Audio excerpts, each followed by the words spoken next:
اللجل يا مولا اللجل اللجل اللجل اللجل oh master اللجل we're waiting for you اللجل اللجل يا صاحب الزمان اللجل اللجل اللجل. There is a consistent theme in almost every major world religion, a belief in the coming of a Messiah, a Savior who will emerge at the end times. In Buddhism, his name is Maitreya. In Taoism, he's known as Li Hong, and in Hinduism, his name is Kalki. In the Abrahamic faith, a Messiah from the lineage of Prophet Ibrahim will be the Savior. Our brethren know him as Al-Messiah or Jesus, but we Muslims, however, believe the awaited Saviour is Al-Qa'im, from the lineage of Rasulullah. He will reappear, and with Nabi Isa, they will together fulfill the divine mission. While opinions may differ, one is undisputed. We are in the midst of the end times. Corruption and indecencies are rife. Moral lines are blurry. Social and economic deprivation is widespread. Injustice and inequality is spread to all corners of the globe. War and bloodshed reaps more war and bloodshed.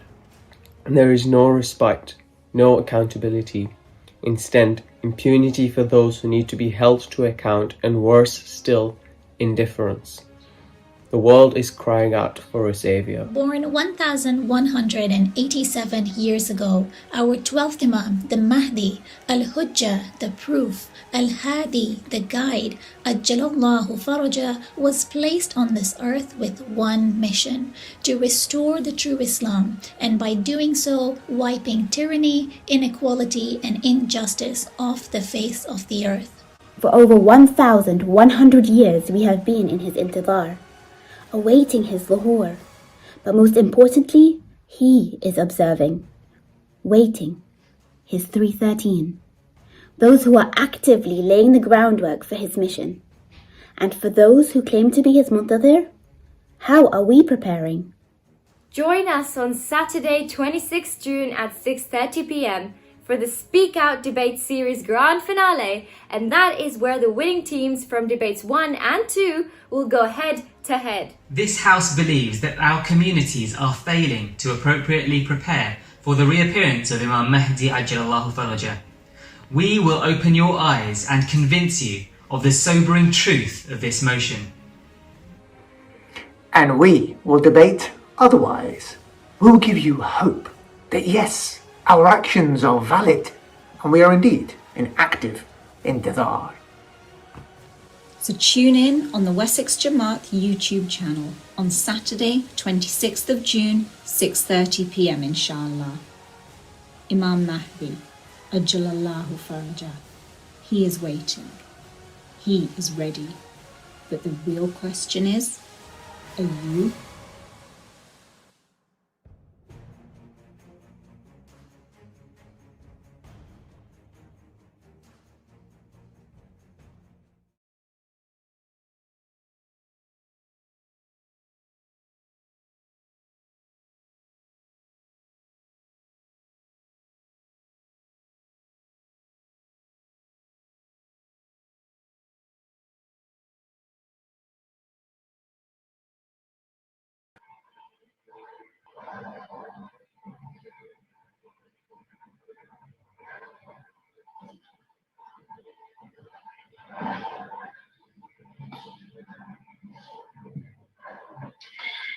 أعوذ بالله من الشيطان الرجيم بسم الله الرحمن الرحيم. Assalamu alaikum wa rahmatullahi wa barakatuh to all of our viewers, old and young, local and international. Marhaba, Karibu, Khosh Amadid, Tumara Swagat hai. On behalf of the organizing team under the Mahdi Madrasah, I am so excited to welcome you all back to the final installment of our Speak Out debate series. And I'm sure you'll agree, what a suspenseful promo video. So for that, a huge thank you to Sister Zainab Sajan Jafar for putting it together in a very short time frame. We would also like to thank Brother Zahir Nur Muhammad for being our tech man for the day, and inshallah ensuring we have another smooth program. So, what happens when two winning teams go head to head? I'm just as thrilled as you all are to find out as we welcome back the winners from debates 1 and 2 to face each other in the grand finale. Will it be reminiscent of the rumble in the jungle or the thriller in Manila? Whilst opinions may differ, one is undisputed. This is the match of the century. So, Wessex Jamaat, are you ready? The motion for today's debate is: this House believes that our communities are failing to appropriately prepare for the reappearance of Imam Mahdi Ajjalallahu Ta'ala Farajum Sharif. This debate promises to be an interactive one, and of course, we want to hear from you as always. So tell us what you think of the motion by voting on it. Join us on slido.com with the code WJSpeakout and vote on the poll. Just a note that it is not case sensitive, so feel free to just type in WJSpeakout. Please refer to the communication we sent out via email on how to use Slido, and we will keep coming back to it, so please keep it open. You will notice that we have a Q&A section there, and we encourage you all to post your questions, your comments to the speakers throughout the debate. As you know, we'll use those and throw it to the debaters during the free-for-all round.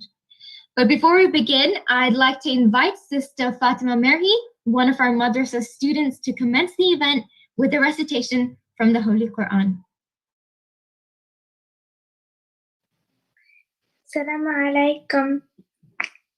أعوذ بالله من الشيطان الرجيم. بسم الله الرحمن الرحيم. إنا أنزلناه في ليلة القدر وما أدراك ما ليلة القدر. ليلة القدر خير من 1000 شهر. تنزل الملائكة والروح فيها بإذن ربهم من كل أمر. سلام هي حتى مطلع الفجر. Indeed, we send the Quran down during the night of decree. And what can we make you know is the night of decree? The night of decree is better than 1000 months. The angels and spirits descend therein by permission of their Lord forevermore, and peace it is until they emerge of dawn. Salaam alaikum. Walaikum salam. Thank you so much. Can we have a virtual salawat for Fatima? Sallu ala Muhammad wa ali Muhammad. Allahumma salli ala Muhammad wa ali Muhammad wa ajil farajahum. Thank you so much for that beautiful recitation, Fatima, and Jazakumullah khair.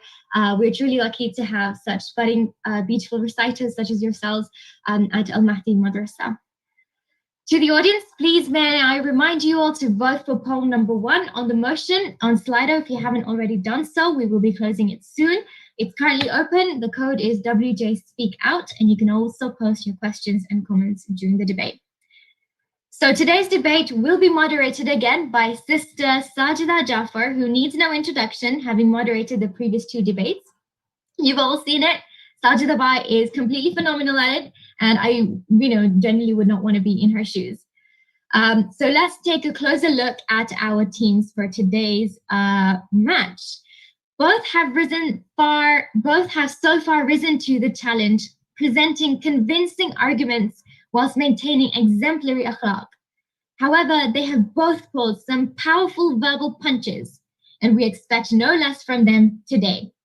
In the blue corner, once again, proposing the motion are the heavyweight champions of debate 2. Please welcome back to the ring Sister Fatima Hamir Rahmani, Sister Zainab Al-Kadmi, Brother Sajjad Jafar, and Brother Muhammad Abbas Jafar with a loud virtual salawat.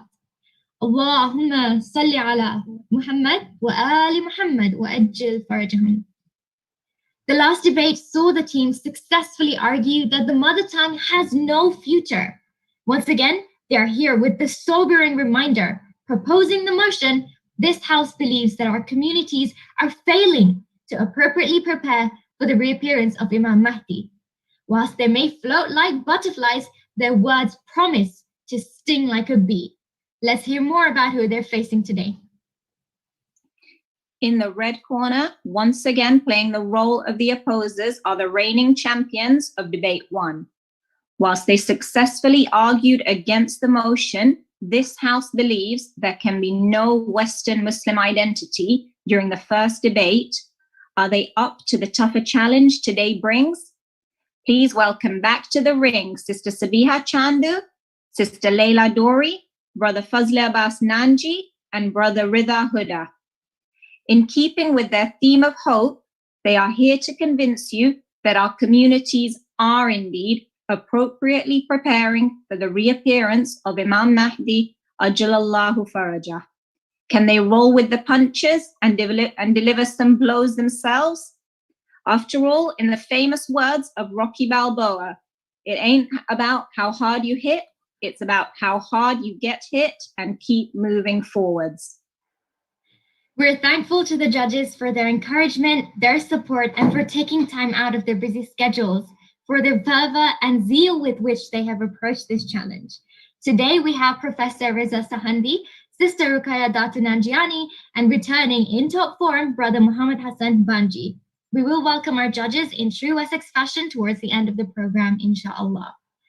In keeping continuity from the previous 2 debates, the judges will use their strict points-based criteria to score the 2 teams. However, we have listened to the feedback that we've been receiving from the audience, and we want to assure you that you, as the audience, will have a more say in deciding the winning team. So more about that later. Stay tuned. Thank you, Khadeja. Poll 1 is now closed and the results are in. And let's see how everybody has voted. So 86% of the audience feel that our communities are failing to appropriately prepare for the reappearance of Imam Mahdi Ajalallahu Faraja. So let's see what the debate brings, and it's the main event, what everyone has been anticipating. So the proposing team are arguing in favor of the motion. This House believes our communities are failing to appropriately prepare for the reappearance of Imam Mahdi Ajalallahu Faraja. And the opposing team are arguing against this motion. In debates 1 and 2, the moderators selected the team. However, to mix things up a little bit for the final, their fate was this time decided by a method which has withstood the test of time, the trusty coin flip. As was the case with previous debates, I must again stress that the arguments being presented are for the sake of the debate only and do not necessarily represent the views of those raising them. The speakers on the proposing and opposing teams will follow their speaker's order and will alternate between the 2 teams. So the first speakers, beginning with the proposing team, will give their opening statements and outline their arguments. Then the second speakers on each team will come forward, expand on the team's arguments, and they can use this opportunity to refute the other team's arguments. The third speakers will then also have their turns to speak and refute. Each speaker is allowed 5 minutes, and Sister Khadeja is once again playing the role of timekeeper. She will announce the time elapsed at 4 minutes, and an alarm will ring at 5. The teams will be penalized for going over the 5 minutes or not using their allocated time adequately. And this will be taken into consideration by the judges. After the first 3 speakers from each team have spoken, there will be a free-for-all round. Sister Khadeja will fire questions at each team, with some selected from the audience. So please visit slido.com. Use the code WJSpeakout, and you can post questions for participants there and add on your comments. And please do keep your Slido page open. We will be referring to it throughout the debate. After the free-for-all round, speaker 4 from each team will be given 5 minutes to make the closing statements for their teams. Once the debate ends, the judges will discuss their findings according to the judging criteria, which centers on style, content, and strategy. Whilst the judges convene, we will run some polls which allow the audience to have their say, and these will be taken into consideration by the judges, so please make sure you take part. Once again, before we begin, I'd like to stress that the arguments being presented are for the sake of the debate and do not necessarily represent the views of those raising them. So, this House believes that our communities are failing to appropriately prepare for the reappearance of Imam Mahdi, Ajjalallahu Faraja. I would like to invite Sister Fatima Hamir Rahmani to make the opening statement for the proposing team. Sister Fatima, your time starts now. My respected elders, esteemed judges, brothers and sisters, Assalamu alaikum. Today's debate holds a grim truth that necessitates acceptance and demands change. And that truth is our communities are failing to appropriately prepare for the Mahdi. The Messianic concept exists in all major schools of faith. The need for truth and justice to prevail stems from the essence of God within every human being. And as such, the significance of the Mahdi to establish the ultimate moral system of Allah is inherently appealing to all of mankind. To guarantee we are worthy of being the Mahdi's devoted companions in fulfilling this mission requires, demands the most diligent of preparations, right? So let's revisit the motion. The motion says our communities are failing to appropriately prepare. The word appropriately highlights a fundamental distinction on which this entire debate hinges upon.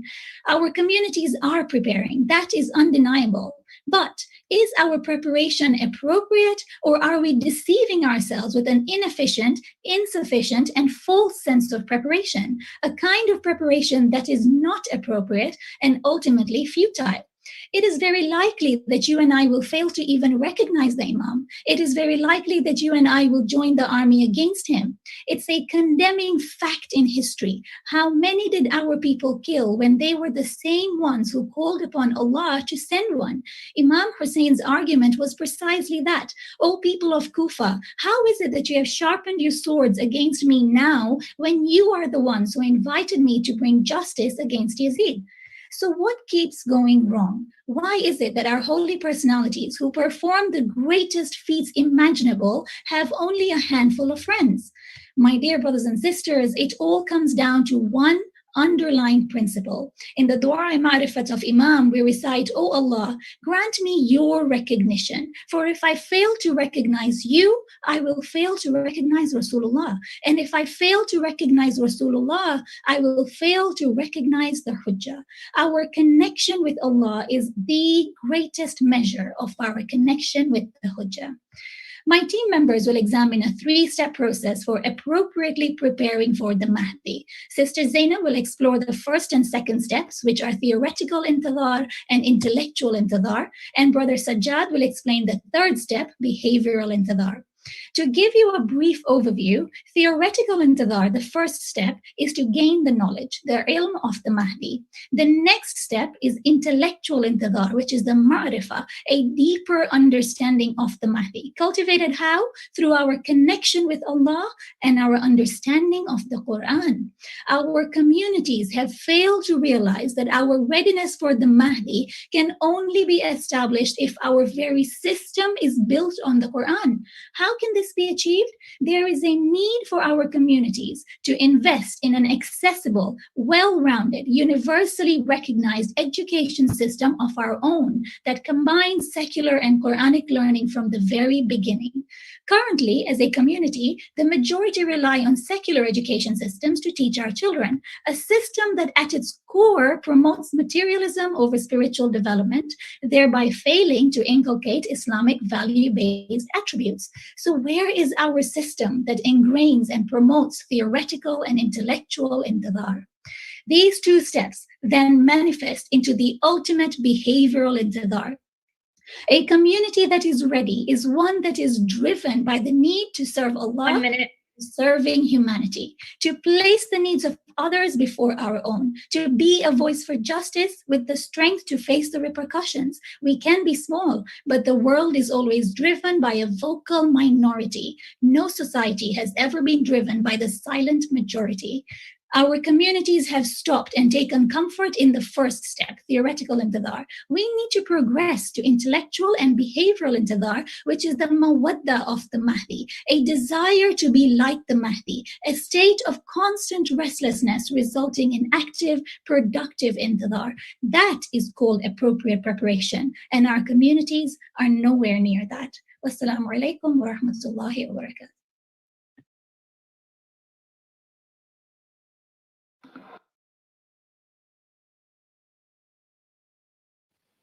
Thank you so much, Sister Fatima. A lot to take on board there. So in essence, what you're saying is that until our education system is built on the Quran, which inculcates all facets of life, we will be nowhere near where we are required. At the moment, our system is built on secularism, materialism, but until we serve Allah and we ingrain that in ourselves, we will not be able to serve others. And by serving others, that is how we will achieve the state of active intidar through constant restlessness. You talked about the 3 stages of preparing for Imam Mahdi. However, your focus is that we are essentially stuck on the first phase with no progression forwards. Thank you so much. I would now like to invite Sister Sabiha Chandu to make the opening statements for the opposing team. Sister Sabiha, please. Your time starts now. Bismillahir Rahmanir Rahim. Assalamu alaikum, our dear audience and worthy opponents. Imam Mahdi, may Allah hasten his appearance. Our Imam, our guide, our savior, the one who will bring peace and justice to this world. This name, these words, what do they do to you? What feelings do they evoke? Shivers down your spine? A longing in your heart? But why? Are these feelings natural, or have they been cultivated in our hearts by external forces? Our families, perhaps, or by our communities? Let me remind you of the motion that we are opposing. This House believes that our communities are failing to appropriately prepare for the reappearance of Imam Mahdi. I want to bring your attention to the words appropriately prepared, just as our worthy opponents have. The Cambridge Dictionary defines prepare as to expect something will happen and be ready for it. Furthermore, the definition of the word appropriate is suitable or right for a particular situation or occasion. So if we combine these definitions and apply them to today's motion, the premise is that the way our communities are getting ready for the Imam is not suitable for the current situation or time. But what does appropriate preparation look like? Does it mean we all need to be on our musallas reciting Al-Ajal? Does it mean we all need to be scholars? Does this mean that the only ones who are preparing are those who are deemed to be religious? We believe that this does not correlate with appropriate preparation. Our team will prove to you with examples that our communities are truly preparing in a manner appropriate to our current situations and in ways that will be appropriate for our Imam when he does reappear. We will prove to you that not only have our communities prepared in the past, but are cultivating and watering the fertile ground for our new generations to continue with the preparation. We will show that every member of our communities is preparing, from the mother who is bringing up her children to be the fervent supporters of the Imam, to those in every career field striving to perfect their crafts and skills in order to be of service to the Imam. We will show that there are people from our community strategically placed in the media, structures in place for social change, the social media harnessed by our youth, And our communities always reinventing themselves and creating ways to ignite the love of our Imam and the preparation for our Imam, just like the debate today. These platforms are all ready to be at the service of the Imam when he reappears. This is truly preparation that is appropriate and necessary for the times in which Imam will arrive. A further definition of the word prepare from the Oxford Dictionary is to make something ready for use or consideration. Our team will unequivocally prove to you that we are at a community level and at an individual level, preparing in the most appropriate way to be of use to the Imam. The word preparing is also a continuous present verb. We cannot ever claim to be prepared, as this is illogical. We are all on a journey of continuous struggle and striving towards being the best versions of ourselves in order to be of use to the Imam. Our worthy opponents will attempt to persuade you that our communities are not preparing. They will argue that if we were prepared, then we would have had our 313 and the Imam would have come. They will say that we are too westernized and secular, traits that do not show that we are preparing for the Imam. If this is the case, then what of those other faiths that will join the Imam when he comes? Those that we perceive to be Western or secular, they too must be preparing if they are of the people of the Mahdi. If they are, without being religious in the Islamic sense, then how can we not be? We who have had the love of the Imam running through our veins since childhood. I will leave you with this. With all due respect to the proposers, unless and until they can see into the hearts of the people and see their intentions, they cannot say that there is a lack of preparation. Our esteemed opponents have said that we are not worthy, that this is a grim truth, that our efforts are futile. Who decides this? The fire of the revolution of the Mahdi burns in the hearts of the believers, and this cannot be measured. Thank you. Wassalamu alaikum wa rahmatullah. Thank you, Sister Sabiha. So the fire of the love of Imam Mahdi runs through the hearts of the believers. Amazing words. And, just looking back at what you've said, that the preparation, has come from every member of this community on an individual level, starting with the mothers raising their children to people strategically placed, ready to serve the Imam.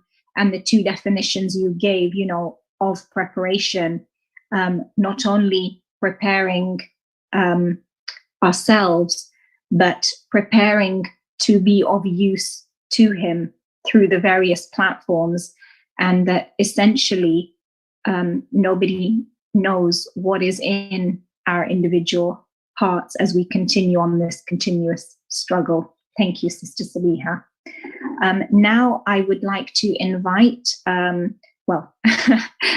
virtually, as we all are, Sister Zainab, who will be giving us her thoughts. Unfortunately, due to unforeseen circumstances, she can't join us live today, but she has recorded her segment.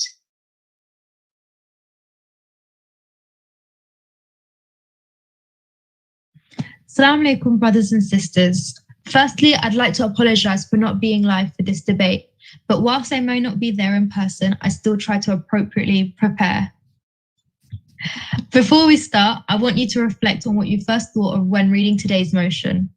How about we do a quick little test? What year was Imam Mahdi born?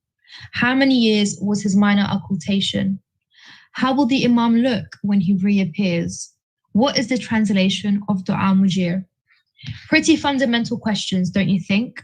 Are you able to confidently answer them all?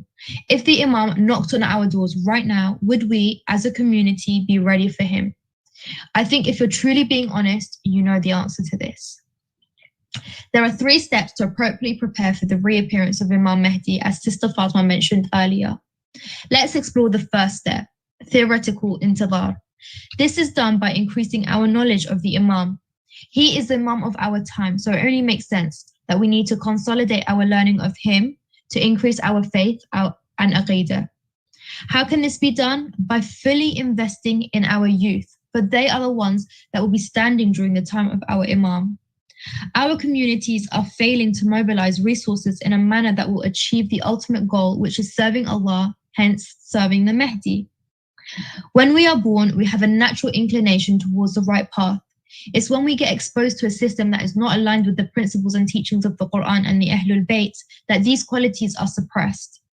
This demands our communities to have a system in place based on the Quran and the teachings of the Ahlul Bayt that facilitate and nurture the right attributes.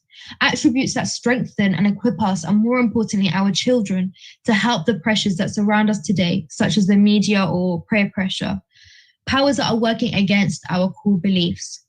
We therefore need a strong foundation to overcome these challenges and stand firm.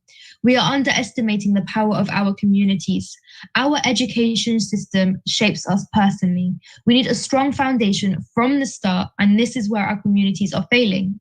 Why are we not giving the learning of the Quran, our history, and our books such as Nahj al-Balagha the same importance as academic subjects? And we can't be limited to just madrasa once a week. And we can't be limited to our own homes. It has to be collective as a community. Otherwise, it's insufficient, hence doesn't qualify as appropriate preparation. Now, let's move on to the second step, intellectual intidar. This is done by developing more of a deeper understanding of our religion. Whilst our communities serve many purposes, it's important that they teach us in a way to help our foundation and develop more later on. We need more to be done. Let me use an analogy of a school to help me explain this. When a child goes to an outstanding school, they recruit in a manner where they hire people with backgrounds in the areas of expertise because they understand the future of that topic beyond the classroom and can inspire them to go further when they talk about it passionately. They then invite those students back to talk and teach the next generation of youngsters that come through as role models and peers. If you have a teacher of English that has studied PE in further education compared to a teacher with a background in literature, the former will be able to teach you the syllabus, whereas the latter will be able to use their passion of the subject to inspire those students to go further in their specific area. Reaching Jannah is not a pass-fail situation. There are different levels of Jannah, just as there are different levels, grades at school. Reaching heaven can be seen as attaining a grade C, but there are levels above that. For our communities to inspire us to attain the highest grade, they need to have people at each level of the institution. This needs to take place by inspiring and, where possible, facilitate the youth to go and further study the religion and then come back to aid with the next generation by bridging the gap. This needs to be a proactive process that our communities should be striving towards. Schools take pride in the number of students that they send to Oxbridge. Our communities should also celebrate and take pride in the number of students they send to study in higher institutions of Islamic education, such as Hausa. It's only through a strong foundation that fundamentally aligns with the teachings of the Quran and the Ahlul Bayt that the Mahdi will be made very apparent to us, and we will be alongside him. Our communities are failing to help us appropriately prepare and diligently pursue theoretical and intellectual intidar. This should be the very basis of our community, which then manifests into the ultimate step, behavioral intidar, that Brother Sajjad will explain further, inshallah. Wassalamu alaikum wa rahmatullahi wa barakatuh.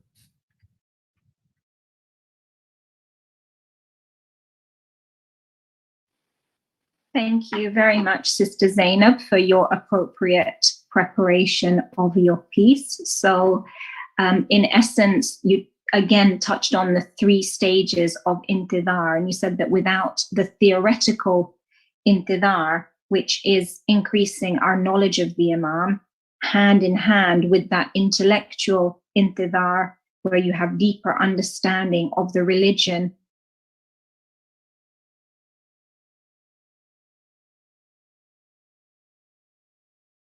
the next generation. So you're continually perpetuating that message. Where that is absent, you will not reach that behavioral intidar which is required. And in your team's opinion, that is not happening appropriately. So thank you very much, Sister Zainab. Sister Layla, I would like to invite you now, please, to speak and give us your team's arguments. Sister Layla, your time starts now. Thank you everyone. Assalamu alaikum. Firstly, thank you to all the speakers thus far for sharing their excellent points. It's been very interesting hearing all the different views and perspectives surrounding this subject. As a community, we need to make sure that we are preparing well for the Al-Mahdi's return and their coming fight against the oppressors. What I would first like to point out is that in order to prepare for Imam Mahdi's return, many mullahs have stated that we need to improve our knowledge on Islam, Tawheed being a major part of it. We do not all need to be scholars, but it still plays a big part. I believe we as a community are preparing sufficiently for the Imam's return by sharing Islamic knowledge through sermons and madrasas. We also practice Tawheed regularly through recitations such as Dua Mujir, Joshin Kabir, and Dua Mifra. By listening to these sermons and taking part in these recitations, our souls are being in the process of being purified, which in time will end up emulating the soul of Nafs al-Zakir, who, according to hadith by the Prophet, will announce the arrival of Al-Mahdi in the Kaaba. Having a pure soul is paramount to a Muslim spirituality, as it will guarantee a place in Jannah. Moreover, the Imam sees a pure soul as a reliable soldier to fight in the fight against the oppressors and will guarantee its success. There's also an act that we do weekly that strengthens our reliability. It's the highly recommended Jummah Salah. Do you know why it's so highly recommended? It reminds us of and renews our piety within us, which is a significant order of the Imam, as we need to know Islam to prepare for its coming. Praying in congregation is a call to arms in preparation for the coming fight. Surah Jummah tells us to respond to the adhan and leave behind all worldly affairs. The replacing of the third and fourth rakats by talks on Tawheed and a topical issue prepares us to listen to the Imam's instructions, and it incites discipline within us so that when the Imam reveals himself, we will be able to work cohesively as a team to defeat the oppressors, and it prepares us for the day of judgment when we will leave this world to meet Allah. Speaking of Judgment Day, shouldn't the fact that we know that it's imminent mean that we are preparing for his return? There have been so many signs of the Imam's return. The threat of wars, the pandemics, and climate change are all compelling us to be prepared, and there's evidence of this. In a survey in 2012, it showed that half of Muslims in North Africa, South Asia, and other countries strongly believe that they will see the Imam in their lifetime. Precautions that we take with COVID, such as covering up and washing hands, are all principles found in the Prophet's Islam, and it is clear that communities are acting upon these principles, which are good preparation for the Imam. Moreover, khums money we collect as a community goes to NGOs such as the World Federation and Red Crescent, which is used to further the Imam's cause for social justice. Like my teammates said before, there are many ways to prepare than just al-ajal. It's the little things that once added up make a huge difference. So as a community, we excel at readying ourselves for his arrival, and little by little, with the knowledge and discipline to fight the Imam once he returns. So when he does arrive, I believe he'll be sufficiently prepared 1 minute as a community to fight alongside him. And this also goes against what our opposition is saying, in that there isn't a strong foundation for learning about the Islam and the Imam, because we have things like madrasas and the sermons in Jummah Salah, which things that we do regularly that prepare us for the Imam. And we do indeed recite like Dua Ma Rifa constantly, and so we do end up having that deeper understanding that of the Imam and Islam, and we do also use the Quran. We do also use Quranic surahs to further our knowledge as well. Thank you for listening. Thank you, Sister Layla. So with your argument, we aren't just sitting here saying Allah Jal. There are systems in place, and the two systems that we have that we are using are those of knowledge and discipline.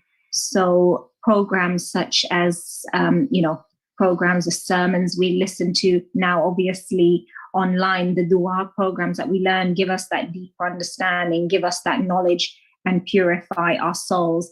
And, the Jummah programs, Jummah Salah, although it's difficult to meet now, inshallah we'll be reconvening, and, Jummah sermons, it inspires that discipline in us.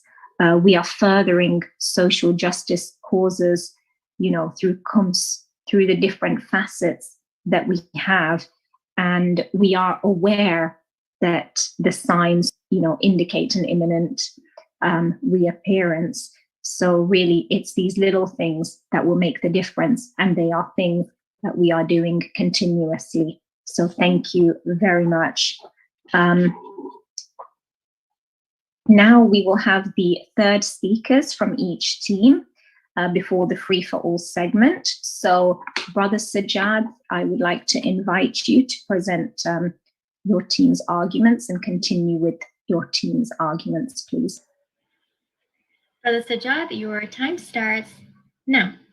My brothers and sisters in Islam, Assalamu alaikum wa rahmatullahi wa barakatuh. I'd like to first start by responding to the esteemed opposition regarding a couple of issues.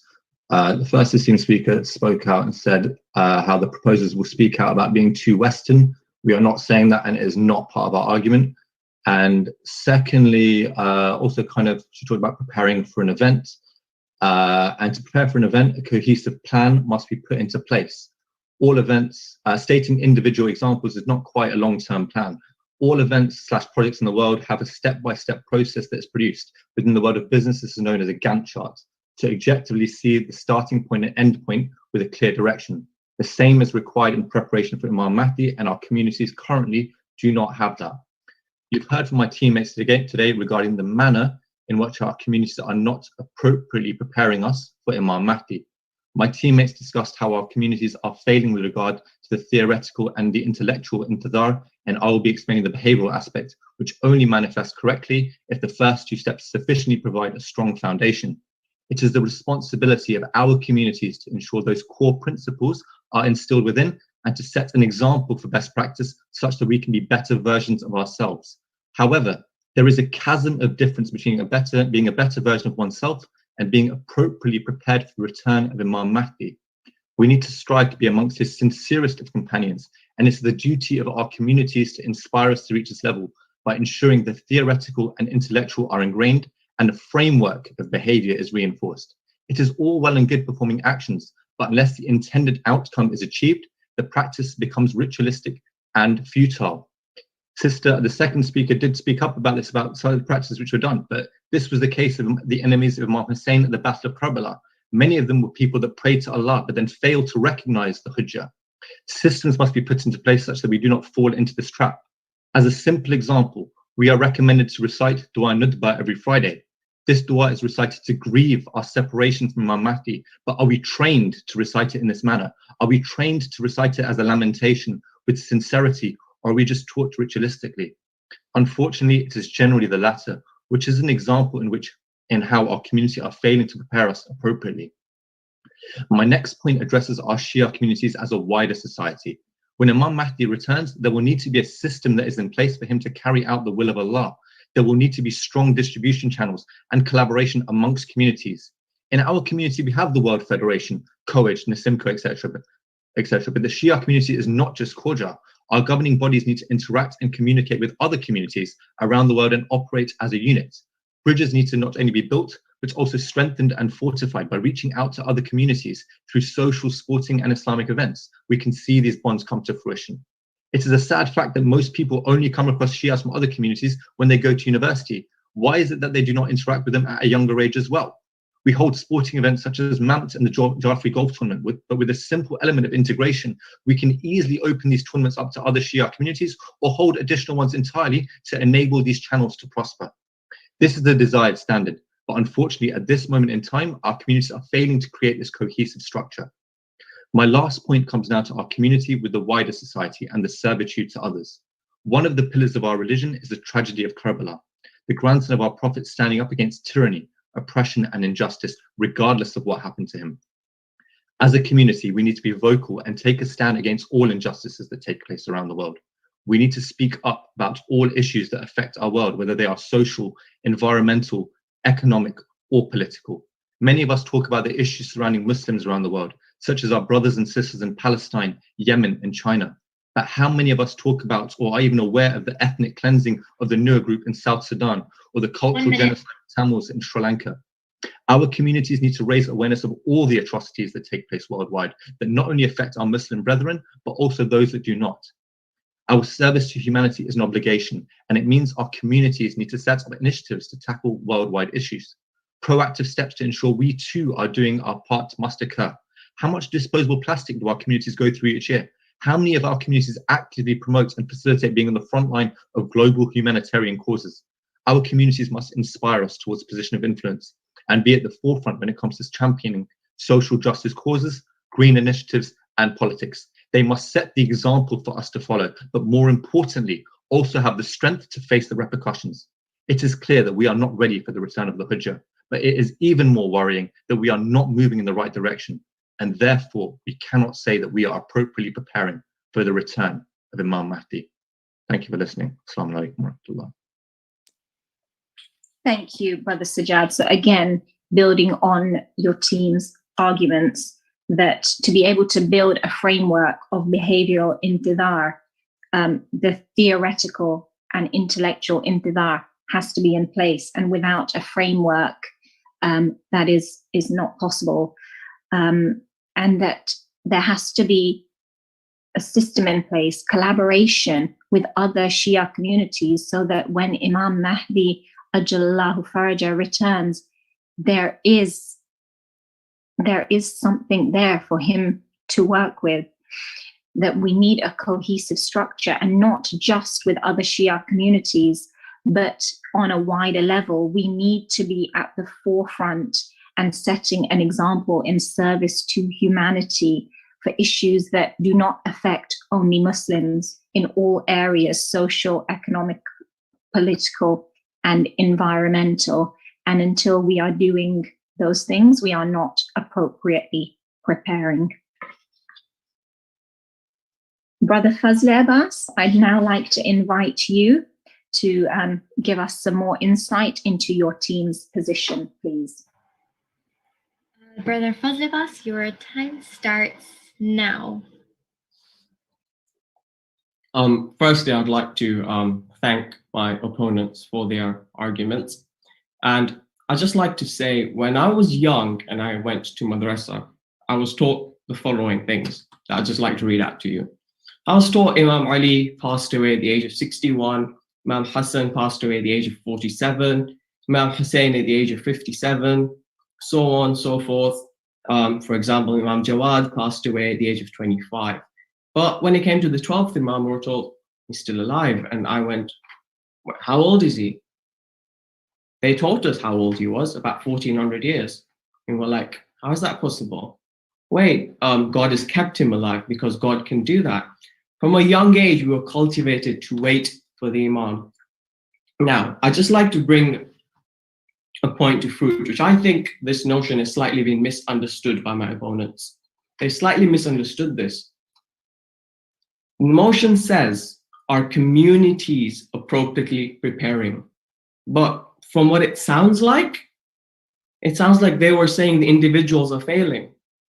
In my humble opinion, I was taught, like Sister Zainab asked, do we know when the Imam was born? Well, I was taught it in Madrasah. So Madrasah, the community, tried, but I failed to remember. Okay? Let me bring this further. Sister Fatima said, recognition of God. And she talked about dua ma'rifah. I agree, but recognition of God is an individual role. God will not on the day of judgment judge Wessex Jamaat. He will judge me as an individual.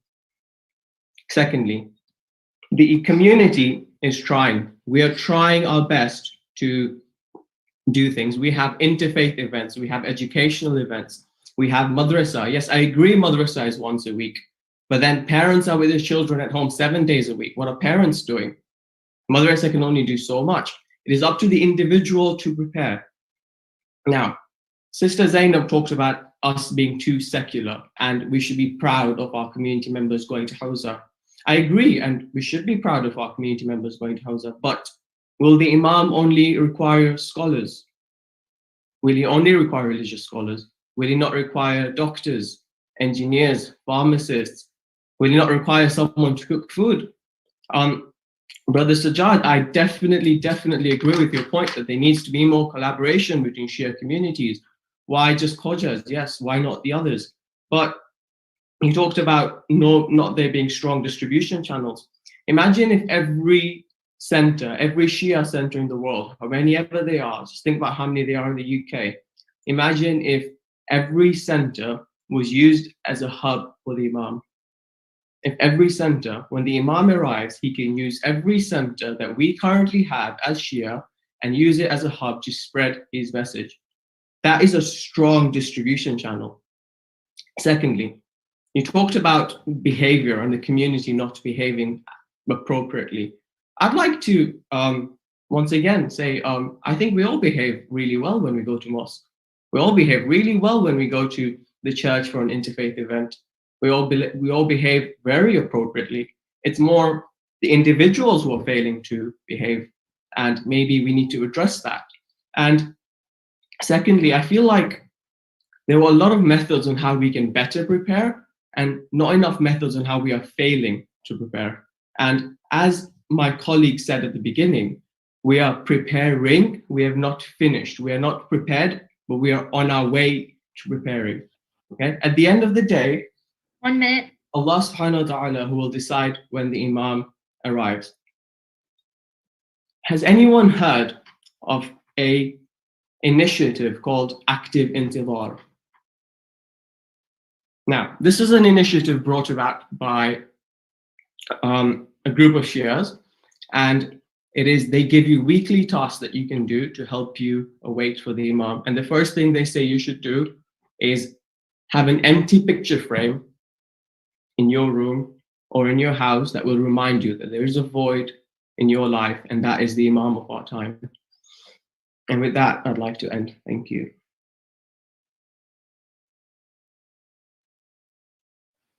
Thank you, Brother Fazli Abbas.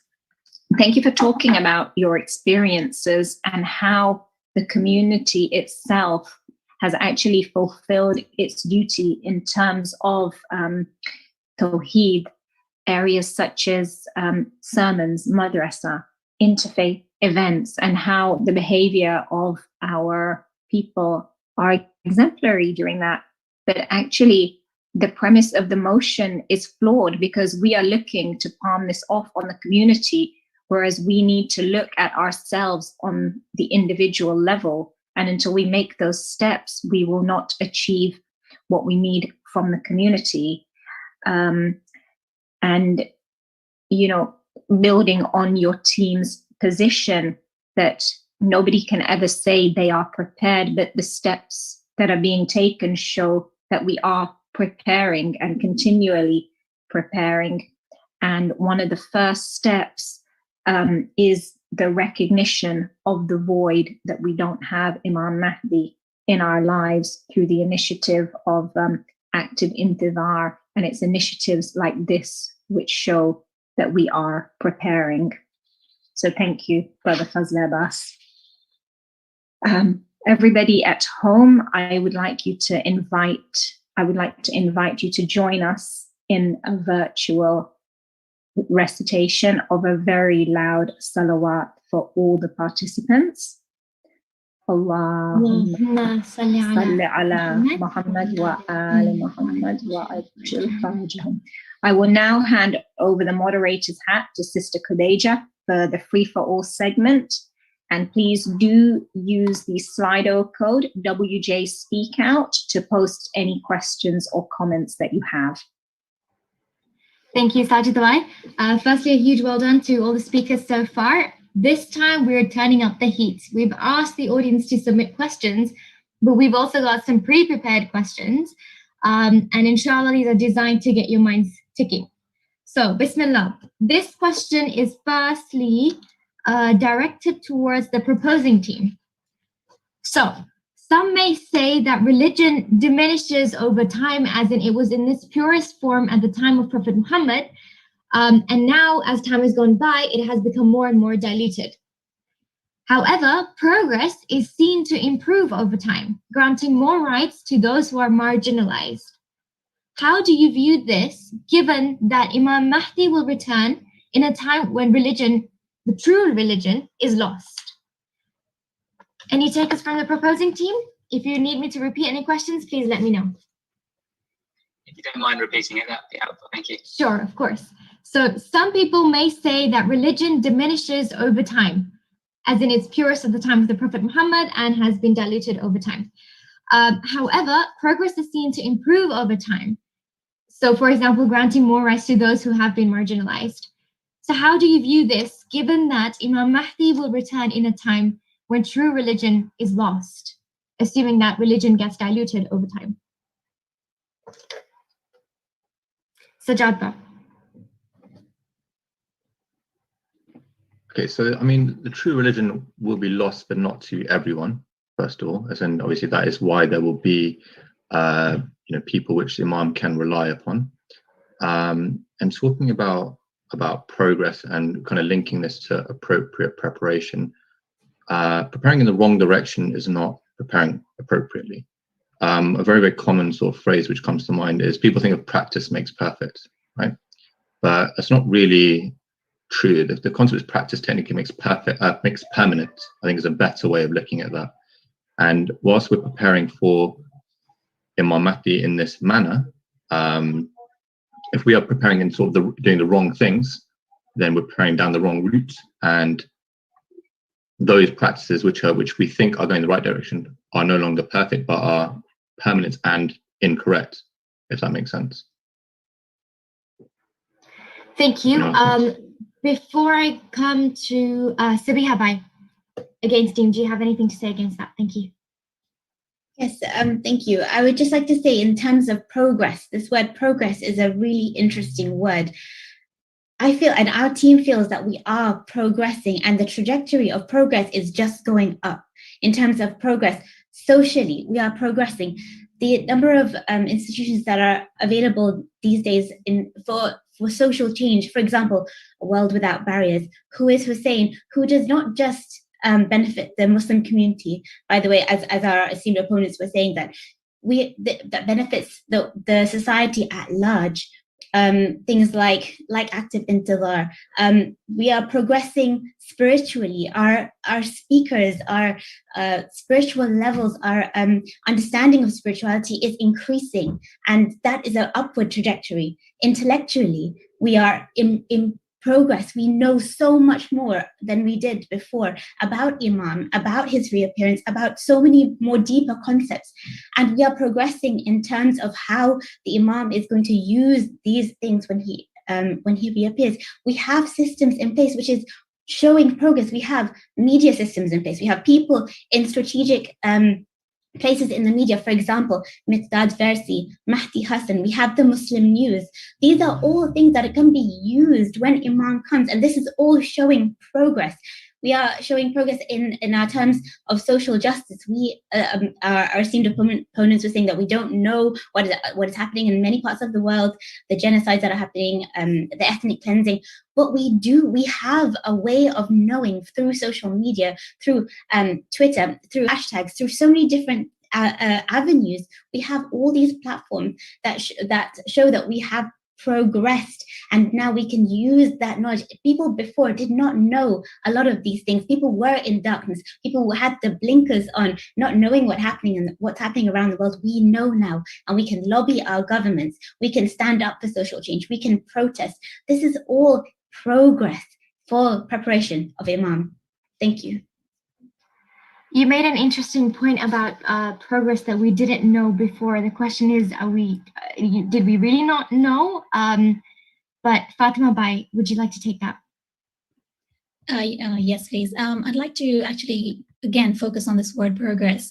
The definition of the word progress is very relative, and I appreciate, yes, the opposing team, said that. But what is it that we're gauging our progress on? We don't even have a coherent plan in place. What are the yardsticks we're using to measure that progress? Is it in alignment with the Quran and the Ahlul Bayt? So this progress is a very relative term. So you cannot just go by the secular definition of it and say we're appropriately progressing, because that doesn't suffice. It's not worthy of the preparation that the Mahdi deserves.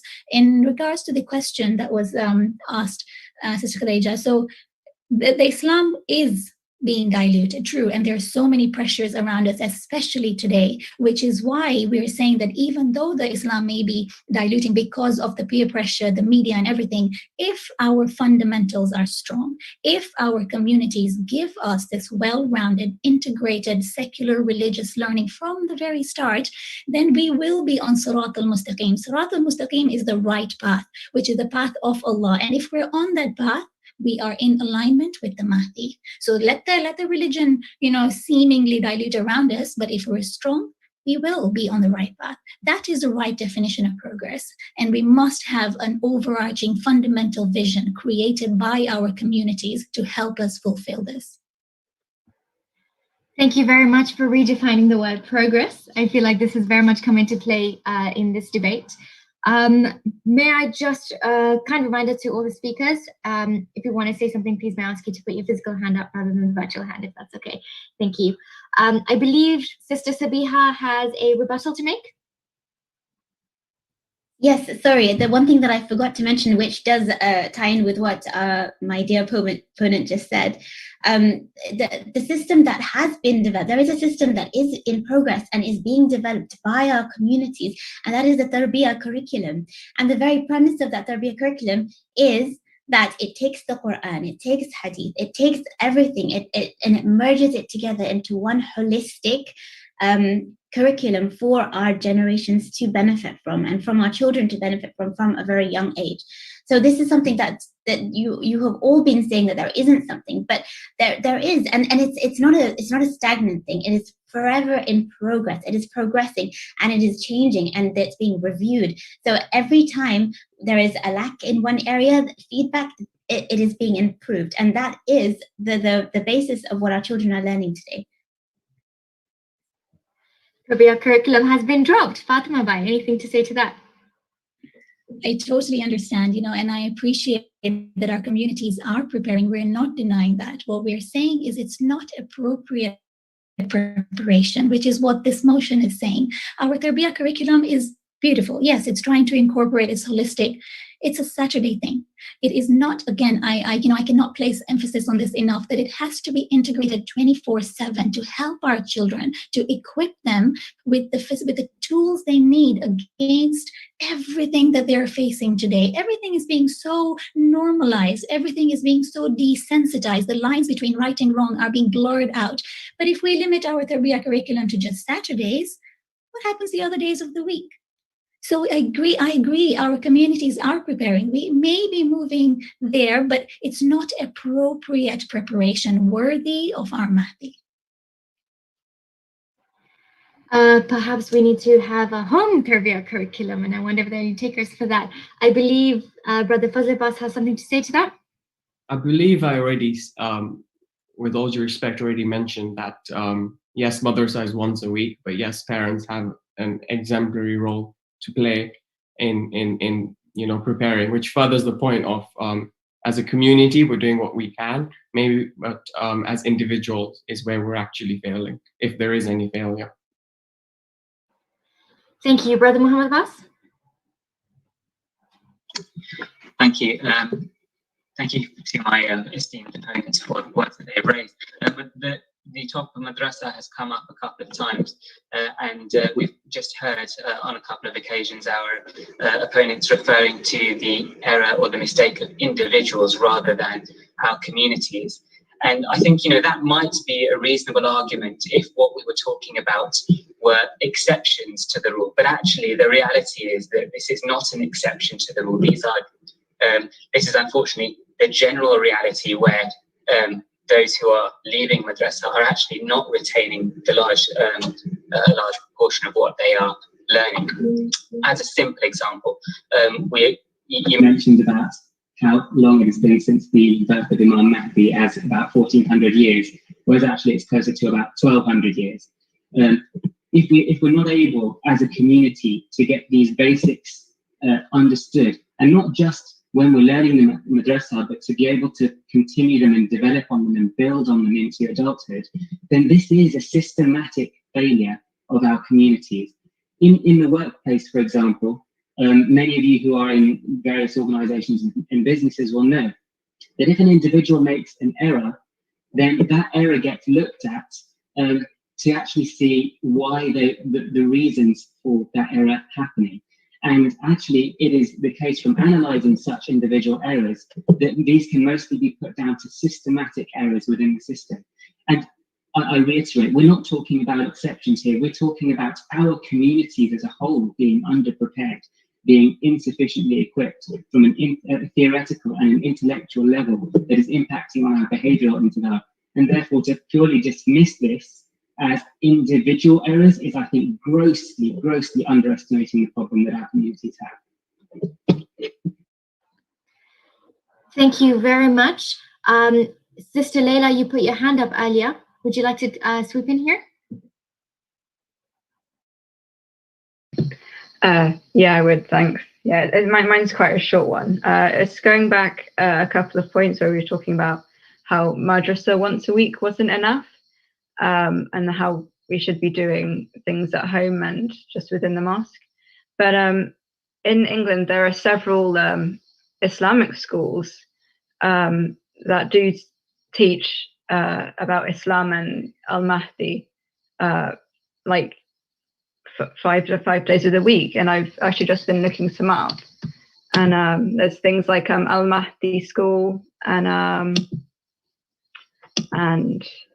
let me, yeah, and Jamia Al-Karim. So we're not just so it's not just limited to once a week, but we are indeed practicing Islam several days a week.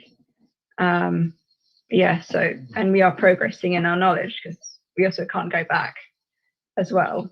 So I think so I've just been given another point to say, and there's also, like the fifth Imam has said, that there's also no authentic knowledge in the East or the West, and that has not been expanded by a household. So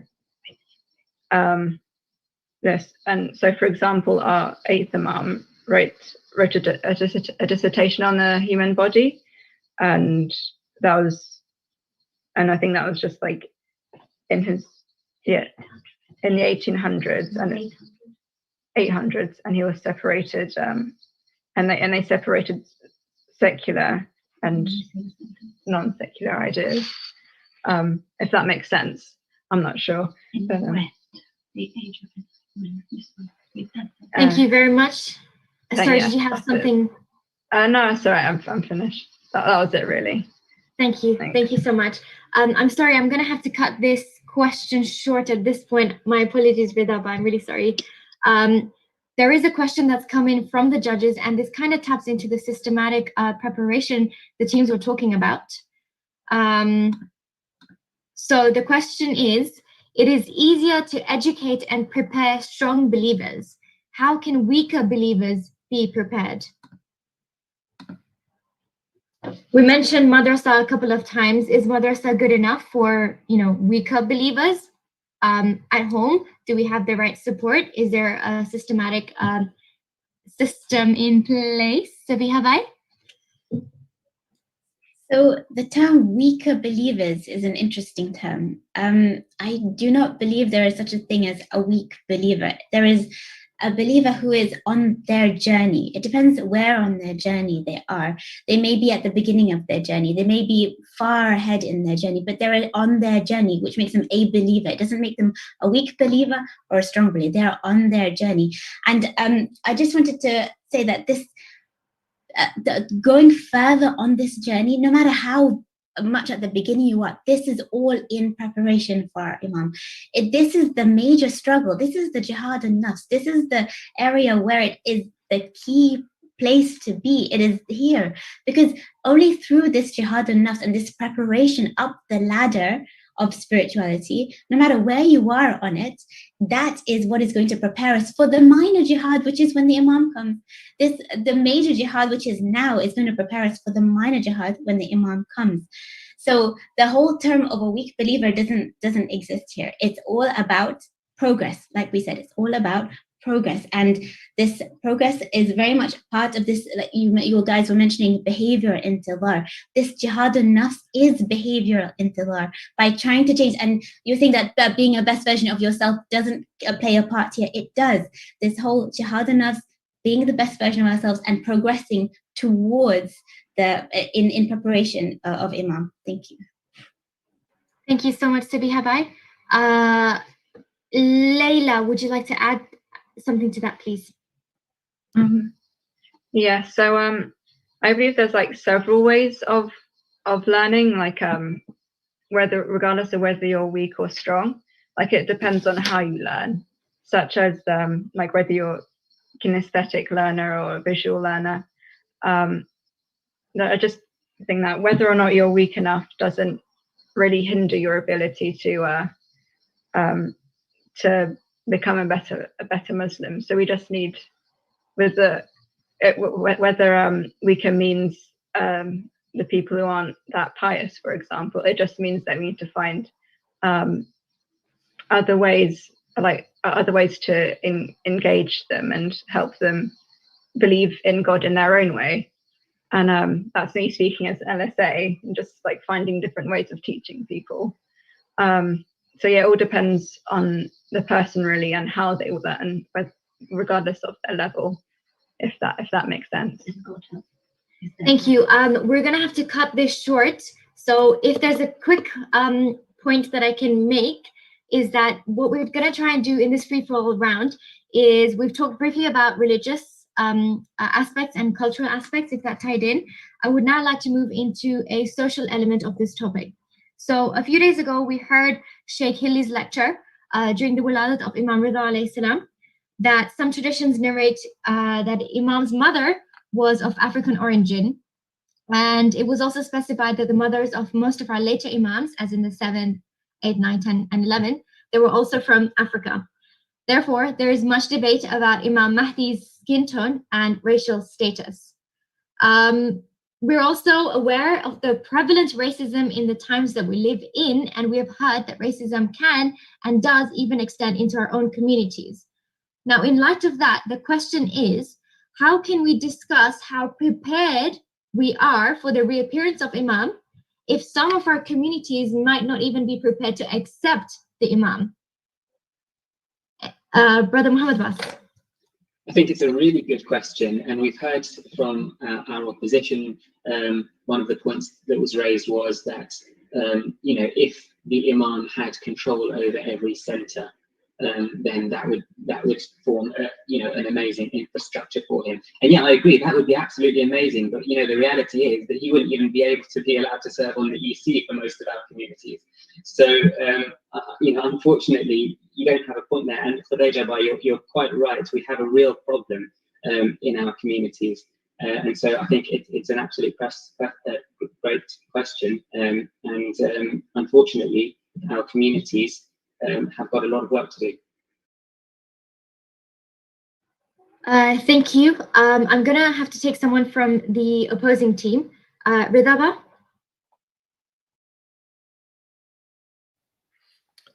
Thank you. Now, a very interesting question that was brought up, and Mahmoud Abbas raised a valid point. But actually, when we were preparing for this, the idea or the definition of our communities, to us, the Khoja didn't even come into it. As far as we were concerned, when we saw that in the motion that our communities, we took that to be the Shia world, the Shia communities, because it's the Shia who are the ones who are actively anticipating the advent and the dhuhr of our Imam. So as far as we're concerned, there is, yes, there are some in terms of, different communities for whatever reason, in terms of governance structure and all the rest of it and organization, that these things are written into certain constitutions. That doesn't mean that fundamentally, in terms of the tenets of our faith, equality is there. As Muslims, everyone is equal. We all go to Hajj. We all stand next to each one another. In terms of the fundamentals and the tenets of our faith, there is no superior race. There is full equality between one and all. So as far as we're concerned, our community, when we look at this, we are looking at it as a Shia community globally. Thank you very much, Rida Ba. Sajjad Ba?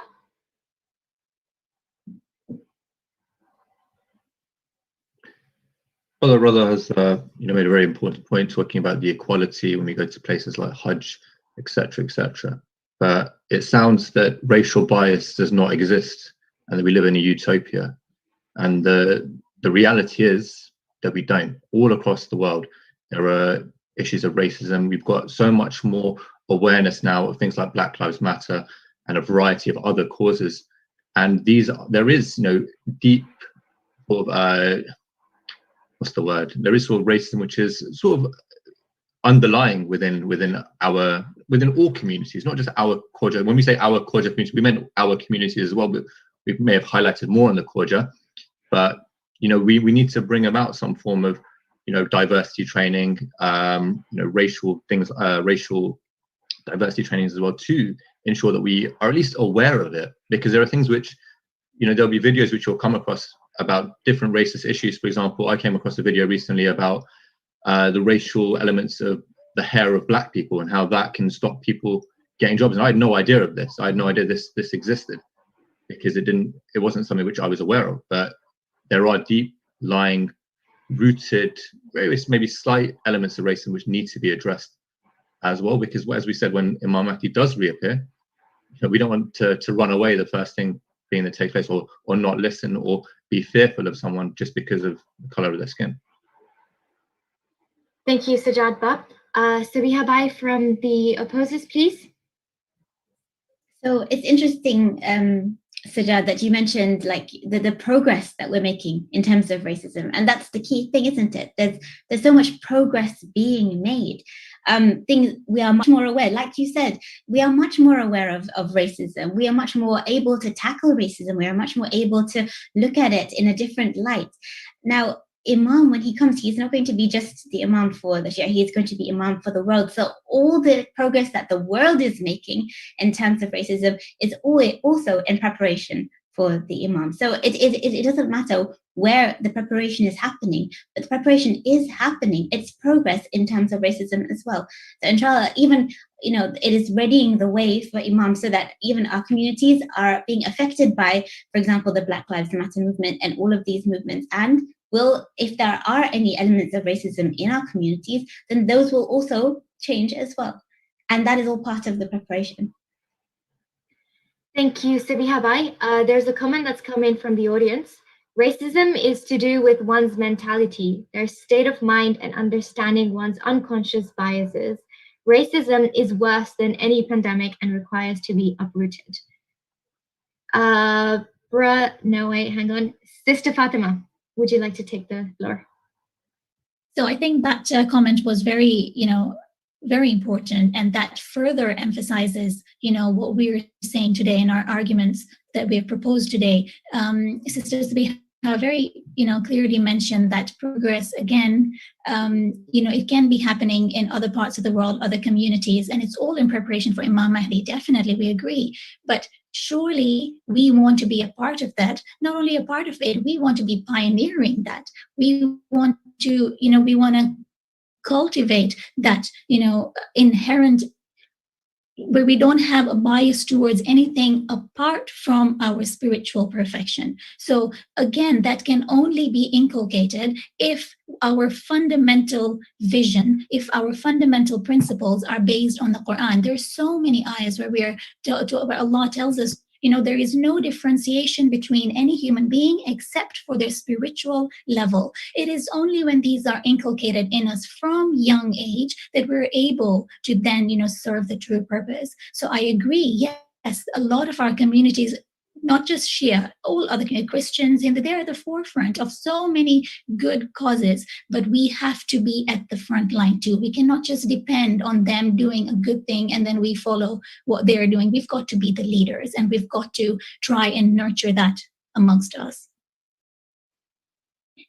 Thank you. Would anybody from the opposing team would like to make any comments? Brother Reza?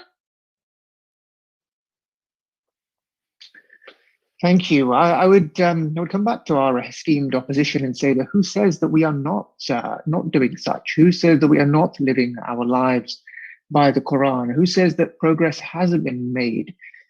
I've been hearing from the opposition on several occasions this need for a vision and a step-by-step process, and they are talking about bringing, in the corporate world where you have these Gantt charts, and Gantt charts are designed for a production process where something starts here and it ends here, and there's a very clear system as to what is required. In our case, there is no step-by-step system. There is nothing written down in the Quran to say, right, this is what you need to do, A, B, C, D, and E. And when you get to the end point, that's when the Imam will come.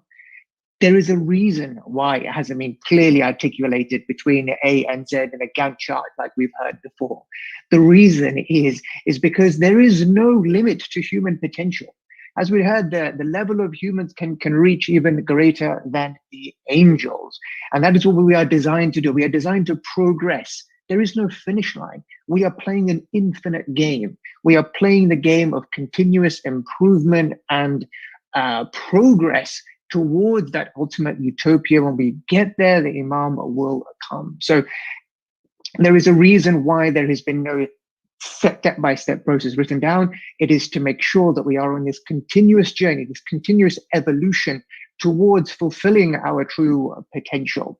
If anything, if we are to determine whether we have made progress, we can simply ask our elders.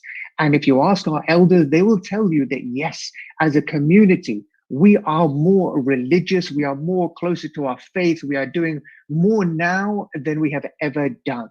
So simply put, you ask those before you, have we made progress from where they were? And they will resoundingly tell you that yes, we absolutely have. And long may it continue. Thank you, Ridha Ba. I apologize for cutting out Wi-Fi at its finest, the perks of having a virtual event. But thank you for your patience. I'm going to let Brother Muhammad Abbas take this one, and then we close this question. Thank you for that, Jamal. I just wanted a couple of points to raise a couple of quick points. When I mentioned that our centres wouldn't allow the Imam to serve, I didn't use the word Khoja, so actually, rather as I took your own interpretation of that, but actually this might be the case for many of our communities. There was the question about the fact that progress is being made, and on a global scale perhaps. But the motion, we have to talk about the motion as our communities, and as even within our opposition team, this has been referred to as our global Shia communities, and therefore what is happening within wider society, we can't say that our communities are doing that as appropriate preparation for the Imam. And thirdly, on the point of racism and discrimination, yes, we've heard very important Islamic concepts that are clear in the Quran. For example, inna akramakum indallahi atqakum, those that are most pious. That is what Allah looks. The best of you are the most pious. That is what is what differentiates between us. Let's look at an example. We know within the convert community that unfortunately many of them struggle to integrate in our communities because of the racism and discrimination that is prevalent. And so that's just a very clear example of how this is an issue within our communities, and we can't just shake it off and say that it's not happening. And finally, you mentioned, dear brother Rida, that there is no step-by-step plan written for us. Whereas actually, we do have a lot within the riwayat. that speak about the sequence of events that occur step by step leading to the dhuhr and following the dhuhr. We know about the heavenly cry that will be heard from the heaven, the sayha. We know about the nafs al-zakiyah that will be killed in the proximity of the Kaaba. We know about the Bayda, the landslide between Makkah and Medina, where the army of the Sufyani will perish. We have these individuals, the Sufyani, the Khurasani, the Yamani, all of this information. We have the signs of the dhuhr of the Imam, but our communities, generally, we don't actually know these things. There is so much available there. You're absolutely, there is so much available for us to be learning about the Imam. If we were claiming to appropriately prepare, then why aren't we talking about these things within our community? Why do we not know these simple facts when our Imam was even born, let alone how we're going to be our, the closest servants towards the Imam? So I think it is very clear that we're falling far, far short of anything that we could deem to be appropriate preparation. Thank you very much, Brother Muhammad Abbas. There's been one thing that's come in from the audience, specifically directed towards Ridaba. I may go off the screen as I read this out. Okay, so racism, Black Lives Matter, mental health, Me Too, wealth equality, democracy, all of these things, they're not championed by Muslims. Why? We are simply following what Western society is doing. We are not leading, so why are we taking the credit to say that we are doing these things? The same with science. Western society is about to build shelter on the moon and move to Mars, whilst the people doing intidar are busy fighting about the moon sighting on 29th Ramadan. God help us when we have to find Qibla on the moon. Is there anything you would like to add to that or say to that, Ridaba? I'm happy to move on if there's no comment. No, absolutely. I mean, I think it's in terms of that this is solely down to Western societies making these. I think it's very much a huge generalism. I mean, what is Western society? Western society is made up of many, many thousands and millions of individuals, and we form part of that. There are Muslims who are actively contributing to all these breakthroughs that you have just mentioned. We are actively taking part. There are people in our communities are excelling in every field that you can think of, in engineering, in medicine, in business. Our people are leading the way in some areas. In terms of, we are such a minority, yet you see examples that my colleague Fazla mentioned a couple of examples, people like Miqdad Darisia, Mahdi Hassan, and there are many more that we could name in different fields, in the fields of business and technology. We have individuals that are representing the Shia community in all these advances that are being made by humanity at large. Yes, I agreed, which is being led by kind of Western society, but we are part and parcel of that. Thank you very much, Ridaba. I would now like to close this question here. I think we have time for maybe one more, if we try and squeeze it in and be a little bit quick.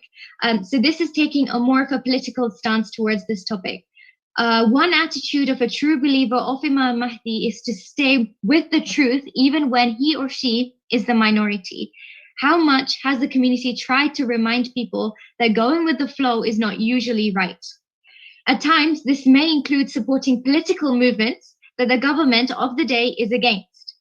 How often do our communities stand up for the right causes, even if they may lead to political or media backlash, which I think we sort of touched on at the moment? But is there anyone from the proposing or the opposing team who would like to take on this comment?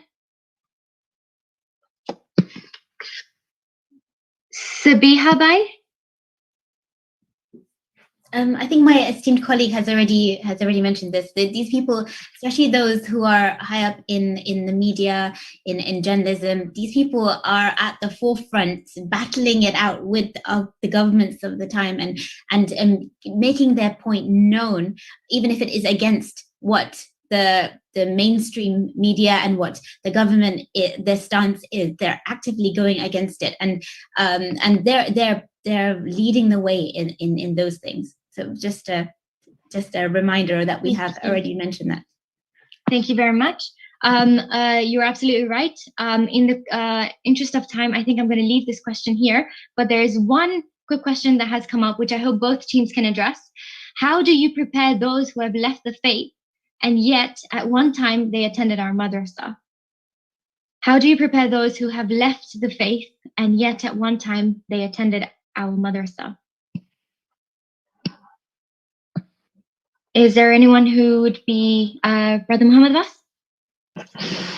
So I think this is, another example of really where our communities have unfortunately failed to a large degree. And it is very sad to actually hear of these kinds of cases that are unfortunately becoming more prevalent. And so, yes, I think, we need to revisit our community structure. We need to actually build our community and our education establishments in a way that's actually going to be providing that strong foundation for our youth. And I think the very fact that these kinds of examples are happening, is further proof, if we needed any more, of the fact that the motion that we are arguing today is unfortunately true. So yes, what can we do to guide them? There's an awful lot we can do, and I think that it would probably take. I know we don't have that long, so but I think suffice it to say that it shows that it's that we're failing to do so at present. Thank you. Time for just one more. Anyone from the opposers? Sorry, I'm working on my phone. I need to scroll through. Sabiha, I think, has her hand up. Sabiha, bye. Please go for it. So, with all due respect, I think that the people who, the examples of people leaving our madrasas and then leaving the faith, I don't necessarily believe that is because our communities have not appropriately prepared them. I believe that is, again, like I said before, it is part of their journey, perhaps. There are many cases of people who have left the faith. I'm not advocating this in any way, but I'm just saying there are many cases of people that have left the faith but then have come back stronger in their convictions. Maybe it's just part of their journey, and then they will eventually, because of the foundations they have been given, come full circle and come back to the faith even stronger than ever. And I truly believe that each person is on that journey, and we cannot say that person's journey has ended because they have left the faith. Thank you. I think we have a balanced opinion there. There's another question I really, really wanted to ask from the audience, but I think in the interest of time, we're going to have to leave it here. However, Sajda, Bai, and I may perhaps come back to it later. So with that, I would now like to close the free-for-all round and thank all the participants for their improvised arguments. Thank you very much. We had some good sparring going on there. I would like to now invite the fourth speakers from each team to conclude the team's arguments. So Brother Muhammad Abbas from the proposing team, if you would please summarize your team's position on why they are in favor of the motion. Brother Muhammad Abbas, your time starts now. Thank you. Bismillah ar-Rahman ar-Rahim. Viewers, judges, and my esteemed opposition, Salamun alaikum. I'd like to just first respond to what we've heard today from the opposition, consisting of my dear respected brothers and sisters, quite literally. Firstly, to appropriately prepare for the Imam, we need a plan. The opposition have failed to demonstrate that our communities even have a plan. Secondly, the opposition have argued that our communities are heading in the right direction. The word progress has been mentioned, but really the only way we have justified this is with isolated examples of good practice within our community. It would be all too easy for me to give examples of ways in which our communities are heading in the wrong direction.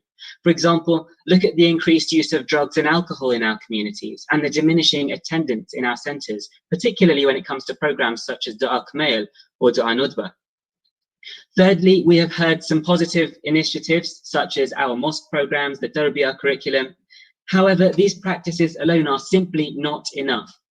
If they were, we could point towards the countless secular organizations that are far outperforming our communities when it comes to humanitarian causes and say that they are better prepared for the Imam than we are. As my team have clearly explained, for our actions to truly represent behavioral intidar, It requires a solid foundation of theoretical and intellectual intidar, i.e. a solid belief system structure that gives meaning to our actions. It is for this reason, as per the famous tradition, that an hour of reflection is greater than 70 years of worship, because 1 hour of refining and building our belief structure is what gives value to those 70 years of actions and deeds. But yet, our communities have chosen to prioritize secular education and careers over religious education, with madrasa being only 1 day in the week, to the extent that our foundations are weak. Even the definition of appropriate preparation given by my esteemed opposition is based on secular dictionaries. How then can we claim to be appropriately preparing?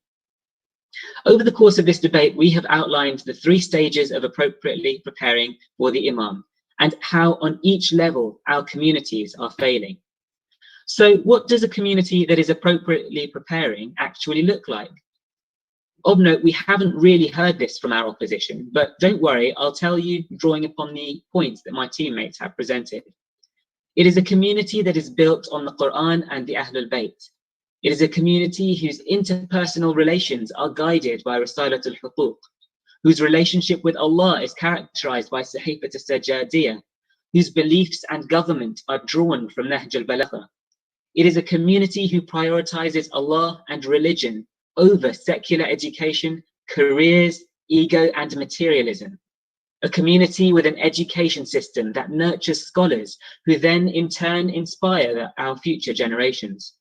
A community that nurtures its youth into positions of influence in all sectors to be able to further the Imam's mission.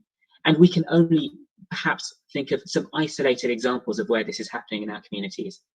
It is a unified global Shia Ithna Ashari community with strong ties, links, and distribution lines that will run like a well-oiled machine in the service of our beloved Imam on his return.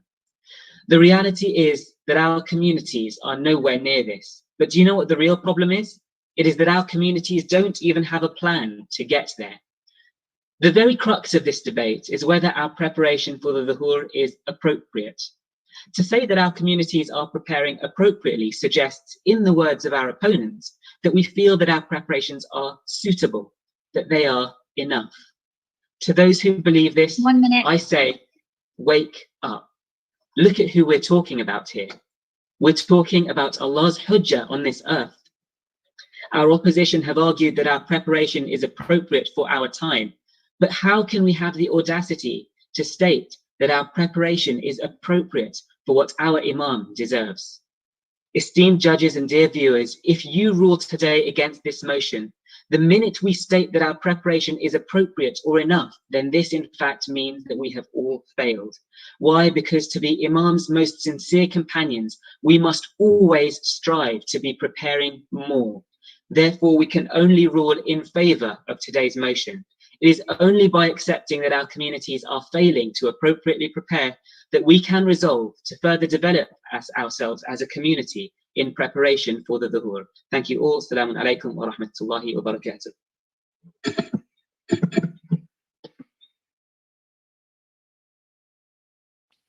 Thank you, Brother Muhammad Abbas. So kind of the crux of what you're saying is that the actual recognition that our preparation is not appropriate is the catalyst that is needed to be able to do the work that is needed, which is a step-by-step plan, which you feel that is not in place, that examples that have been given are just isolated, but essentially our foundations in intellectual and theoretical intidar are not solid. And without that foundation based on the Quran, the Ahlul Bayt, and the various texts that we have, until those are in place, we will not get to the stage of behavioral intidar.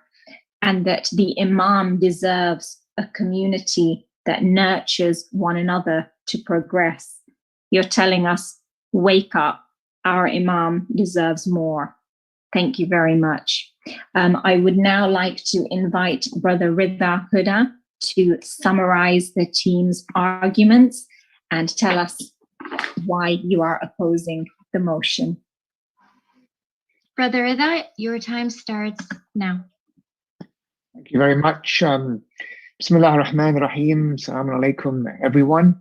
And thank you to my esteemed opposition for making their very able points. Failing to appropriately prepare. Failing, these are tough, strong words. To fail is absolute. Who is the judge in this context? Appropriate preparation, this is highly subjective. It's the efforts that count. We are constantly reminded in the Quran and several times that it's the efforts, it's the toil, it's the jihad that is expected of us. The outcome is out of our hands. We'll be judged by the Almighty on the outcome. I think suffice to say, this is probably the most important point to drive this home, to be fundamentally opposed to this motion. The mere fact that we are debating this motion proves that as a community, we are striving to prepare for the Imam because his remembrance is constantly in our minds and we are preparing adequately for his arrival. As you can see here, we are all gathered here to talk about this very subject. If we were not adequately preparing, if we were not conscious of the need for us to prepare, to do whatever it takes to pave the way for our Imam to come, then we would not be debating this topic at all. Our opposition talk about this plan. This plan has been enacted each and every day. The fact that we remember the Imam, we long for the Imam, we yearn for the Imam, we remind our children about the Imam, the fact that we recite the Dua Faraj after every single wajib salah 5 times a day, the fact that we have Dua Nudba, the fact that we have Dua Faraj. These duas, they weren't recited when I was young. This is a recent phenomenon, and that shows that progress has been made. This is a community initiative that has come around in the last 10 to 15 years. I'm sure anyone in the same generation as myself, anyone more than sort of 30, 40 years old, these du'as weren't recited. Now, suddenly, even within the madrasa curriculum, the tarbiyah curriculum, my son Rahim was talking about Imam Mahdi this morning. It is ingrained and woven into everything that is being taught to our children these days. If this isn't adequate preparation, I don't know what is. This motion is akin to saying that we are failing to practice our Shia faith, because a fundamental tenet of our belief is that we should know our Imam. And part and parcel of knowing our Imam is knowing what to do to prepare for his arrival. Something that I said we are reminded of daily, and we take steps to do each and every day, which is demonstrably the case in the fact that we are living and breathing our faith. The fact that we are making a difference in community. We are in terms of comparing us to where we were. If you said to the elders, like I mentioned earlier, the elders would say that we are much higher levels of religiosity. The fact that we are there are more ladies and sisters in our community that are wearing the hijab than perhaps did 25, 30 years ago. We are constantly making this progress. The fact that our madaris are full, that we have waiting lists. Our esteemed opposition said that they are reducing numbers in Thursday night majalis, for example. We would argue the opposite. Actually, our centers now are more busier than ever. Madaris are full. There are waiting lists. We are bursting at the seams when it comes to madrasa. The youth are highly engaged. We have organizations like Who is Hussein, which have been set up completely by the youth. The youth are making a real difference, a real impact into not just within our communities, but in humanity at large. We are actively preparing. We are making a difference. So, my dear brothers and sisters, to conclude, I would say we have centers throughout the UK. We have, since we came to this country, we came to the West, our communities have set up a base, have set up madrasas, are making an impact on the wider communities. We do interfaith work. The mere fact that our Imam's name is emblazoned across our own Al-Mahdi Center in Wessex, the fact that Imam's name is repeatedly used in the media when we talk about Wessex, it is evident that we are adequately preparing for the duhur of our Imam. We are doing our best. We are making an impact where we can. Our communities are progressing continuously. So I'm sure, my dear audience, you will agree with me with this statement. that we defeat this motion, because we are indeed appropriately preparing in the best way that we can, and that is all that we can do. Wassalamu alaikum wa rahmatullahi wa barakatuh.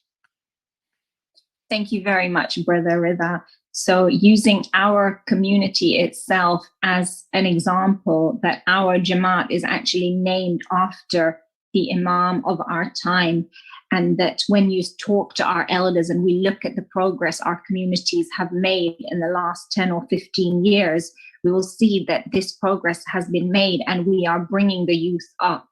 Our centers are not diminishing. In fact, especially with the youth and the children, they're bursting at the seams. And it is the youth that are taking us forward with the initiatives. They are having an impact on wider society, not just the Muslim community.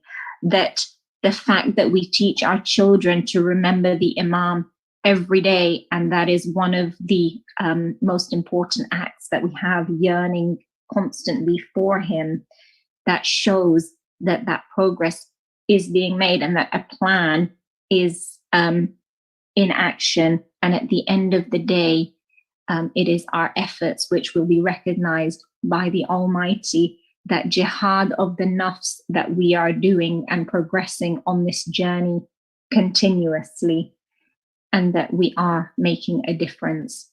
Thank you very, very much, Brother Rida, for that. I would like to request a very loud virtual salawat from everybody at home for all the participants, and especially Sister Khudeja, who really had a challenging task in the last round, not just doing the questions, but with the joys of technology as well. So a loud salawat, please. Allahumma salli ala Muhammad wa ala Muhammad wa ajil farajahum. We're now going to give the judges time to confer, but please stay tuned in. We have several polls lined up whereby you, the audience, will help us to decide the winning team. So we're now conducting 3 polls, the first of which determines the audience response after watching the debate and will be compared to poll 1.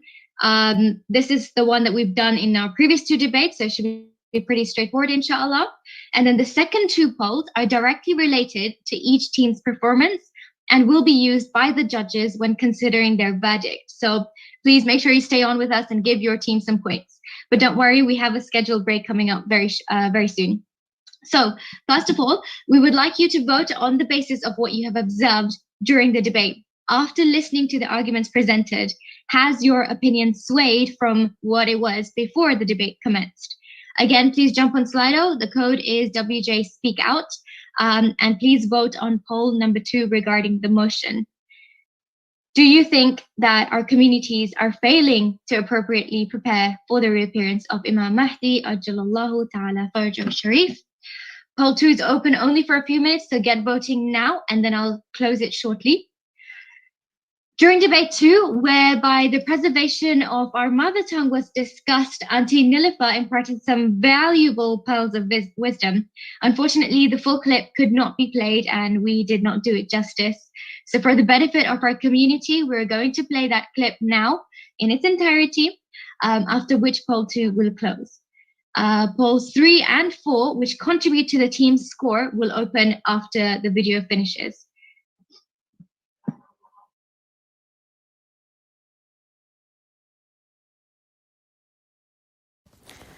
سلام علیکم.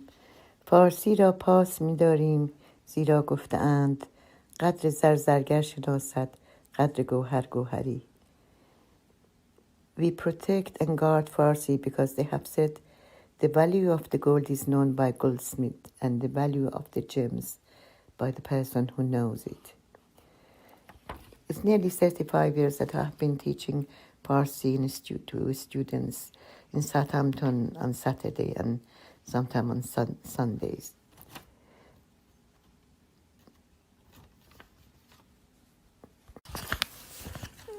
Most of the parents who live abroad from their homeland know the importance of speaking their mother tongue and they would like to pass that on to their children, and teach them the mother tongue.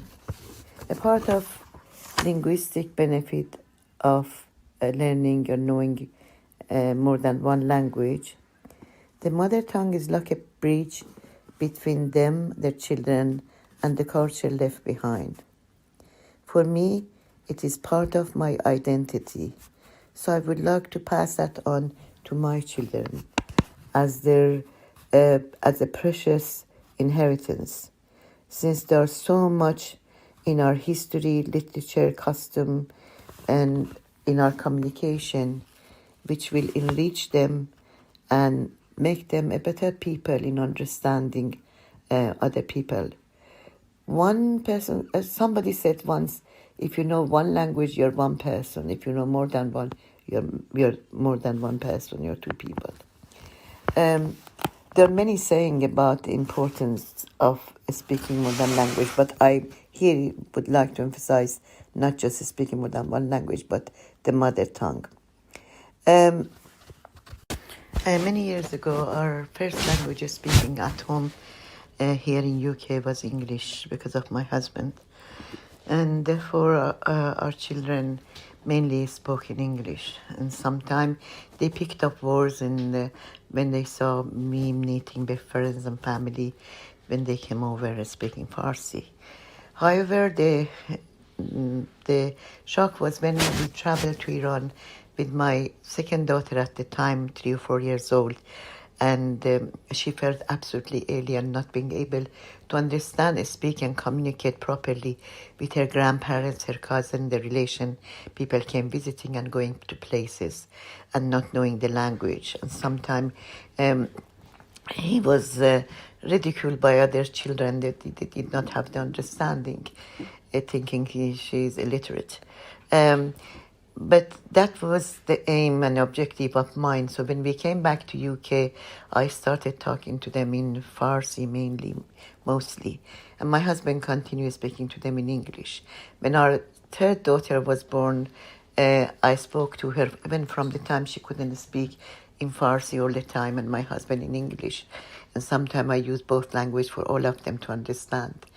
That was when I started thinking about starting Farsi school and Farsi classes. So we did those many years ago.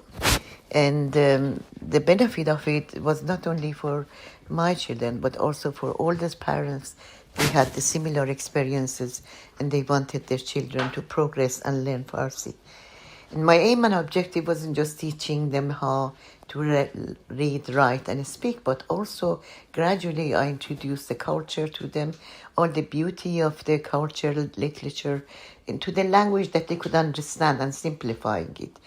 Since not all the students were Muslim or practicing as Muslim, still we use the dua at the end of our lesson by finishing with Qul Huwallahu Ahad, Surah Ikhlas, and also doing a lot of prayer in Farsi, which really comes from the Islamic dua when you do for the marhumin, when you do for parents and travelers and all the people.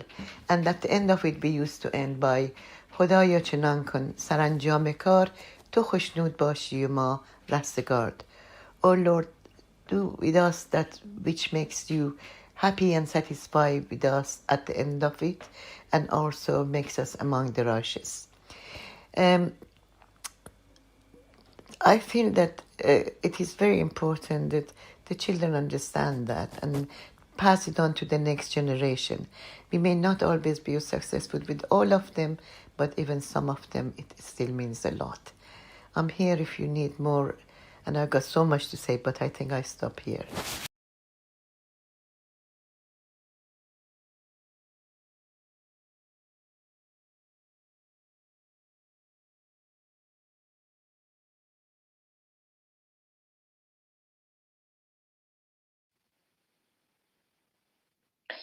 So I think some really amazing pearls of wisdom, as you said, Khadija, from Auntie Nilofer, and the efforts really that are needed to, inculcate the language in the children and the value that brings, and the barriers that, our children face. And, you know, the way that Auntie Niloufar, along with other members of the Iranian community, took that forward, it really sets an example for all of us. And Auntie Niloufar, if you're listening, I hope you'll be pleased to know that I have now enrolled my daughters, not in Farsi classes, but in Gujarati classes, so that their mother tongue is preserved, inshallah. So it's a start. So now poll 2 is closed, and now for the exciting part where you, the audience, will decide the impact each team had on the motion, and this will be added on to the judges' scores. So please go to slido.com once again and enter the code WJSpeakOut. There are going to be 2 consecutive polls, and you will be asked to score each team out of 10 based on the collective impact you felt they had on the motion. Please make sure you vote in both polls, poll 3 and poll 4. Poll 3 will ask you to score the proposing team out of 10, and poll 4 will ask you to score the opposing team. As mentioned, please make sure you enter a score for both polls, and they will run one after the other. So poll 3 is now open for a few minutes. So you will find that on slido.com, and the code is WJSpeakOut. Thank you, Sajda Bhai. The answers are coming in and it looks very exciting. So in keeping with the boxing theme, there is a quote from Muhammad Ali: "We can't be brave without fear." He says, "We can't be brave without fear." Bravery is no doubt one characteristic that we will need to embrace. To stand up against the mainstream, to speak out against injustice, that's not always easy. It's not about being in passive intidar, it's about being in active intidar. Fear, not of backlash, but of the state of society and our own nafs, questioning our own actions.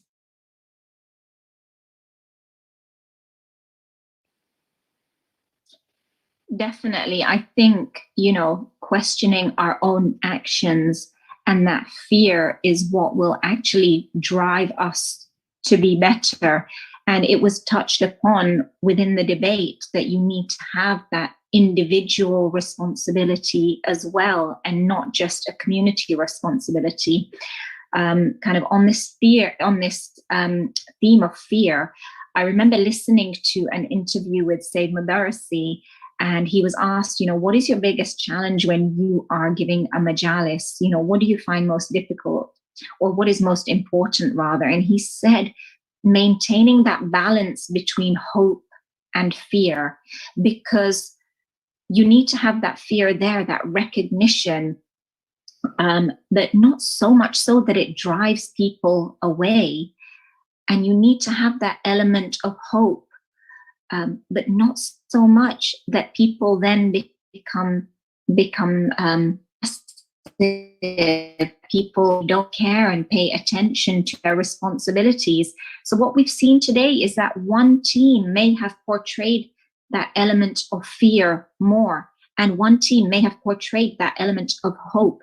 But in essence, it's a fine balance between both that is required. Both of these elements are just as important as one another. And we needed to hear from the proposers that, no, we are not doing enough, that we need to do more and in the appropriate way. And at the same time, we needed to hear from the opposers that we are on our own jihad. We need to continue the way we are doing and not give up. So, you know, I think that's a really important point to make. Poll 3 is now closed and poll 4 is opening. Poll 4 will be open for the next 5 minutes. So please enter a score for the opposing team out of 10 based on their impact on the motion. We're going to keep this open for 5 minutes. We are now taking a 15-minute break. So please use the opportunity to stretch your legs, grab a drink. We will reconvene on YouTube to hear the judge's verdict, which incorporates the scores from polls 3 and 4 at 8:45 p.m. So please make sure you're back by 8:45 so you don't miss out on the verdict. Thank you. We'll see you soon.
Assalamu alaikum and welcome back, everyone. Thank you for hanging around. I hope you had a refreshing break. The suspense is certainly killing us, but the judges are still at it, so clearly it's going to be a tough one for them. So we will be inviting them shortly, but before we do that, there is one more poll to vote on. The best overall speaker of this grand finale that is decided by yourselves, the audience. So again, like we've done previously, jump on Slido. Code is WJ Speak Out, not case sensitive. So based on your observations today, please vote for the best overall speaker. The best speaker term doesn't really do the actual term, the concept, any justice. The best speaker should be the one overall who has been the most impactful in your opinion, whose argument was most valuable to the motion and held good oratory command. The speaker who perhaps packed the most precise punches. So for debate 3, there's going to be just one overall winner. In the previous debates, 1 and 2, we've been having one from each side, but in this case, we're only going to have one overall winner. And they will be announced at the end when we close the program by Sheikh Fazl Abbas. Thank you, Khadija. So while we're counting the votes and letting them come in, and as we await the judge's return, myself and Khadija, and also Brother Muhammad Hassan, because he is part of our organizers team, we wanted to thank the audience, the community members, Sheikh Fazl Abbas, and everybody who's been behind us from the onset. Sincerely, especially the participants, because without you, we wouldn't have been able to do this. And of course, the judges. But we wanted to talk to you about our vision for the debate series. So yes, we've talked about the importance of critical thinking, of seeing other people's opinions, of instilling confidence in youth, instilling skills such as public speaking and debating, which is what we want to do. We would like to take this forward in the community, especially with our youth. Now, apart from that, what we really wanted from the debate series is actually that unified community, that community spirit that we haven't really been able to harness since our center closed in March 2020. Alhamdulillah, slowly we're opening up. But we wanted something that would get the whole community excited, the whole community talking and engaged, and really feel that community spirit. And what we likened it to was the annual Mahir Ramadan dessert auction, where the whole Jamaat would gather and Uncle Hamid and Uncle Taki would do their thing. And really, everybody was so excited and so happy and united in, what might be to some people a small thing, but just bringing our community together. And that's what we wanted to achieve with the debate series, and seeing the feedback that we're getting, the conversations that people are having, families are having, friends are having, the actions that are being taken as a result of the debates. We really feel that, our vision has come to fruition, and we want to thank each of you for that, because you've been a part of this journey, which we hope to continue, which we hope to progress going forward. And inshallah, we hope that, this is one way we can appropriately prepare for Imam Mahdi, Ajalallahu Farajah. Jazakallah khair, Sajid. I actually would just like to echo those words, and inshallah, we have many exciting things also planned in due time. And every single person, every speaker who has gone through this debating process will inshallah add to the pool of people, the pool of mentors that we will be having for our madrasa students. So without further ado, the segment you've all been waiting for. Let's welcome back our judges with Sallu ala Muhammad wa ali Muhammad. Allahumma salli ala Muhammad wa ali Muhammad. Making his first appearance as a judge during our debate series is Professor Reza Sahandi. Professor Sahandi completed his Bachelor of Science degree in physics at Isfahan University in Iran in 1974, and his Master's in Control Engineering at Bradford University in 1978. A year later, he took up the position of manager at the Starch and Glucose Company of Iran. Subsequently, he returned to the UK and completed his PhD at Bradford University in 1987. Professor Sahandi has held various academic posts at universities in the UK and is currently a professor in computing at Bournemouth University. His many leading roles include head of department, and Professor Sahandi has also been a member of several national and international committees. His research areas include computer networks and multimedia systems.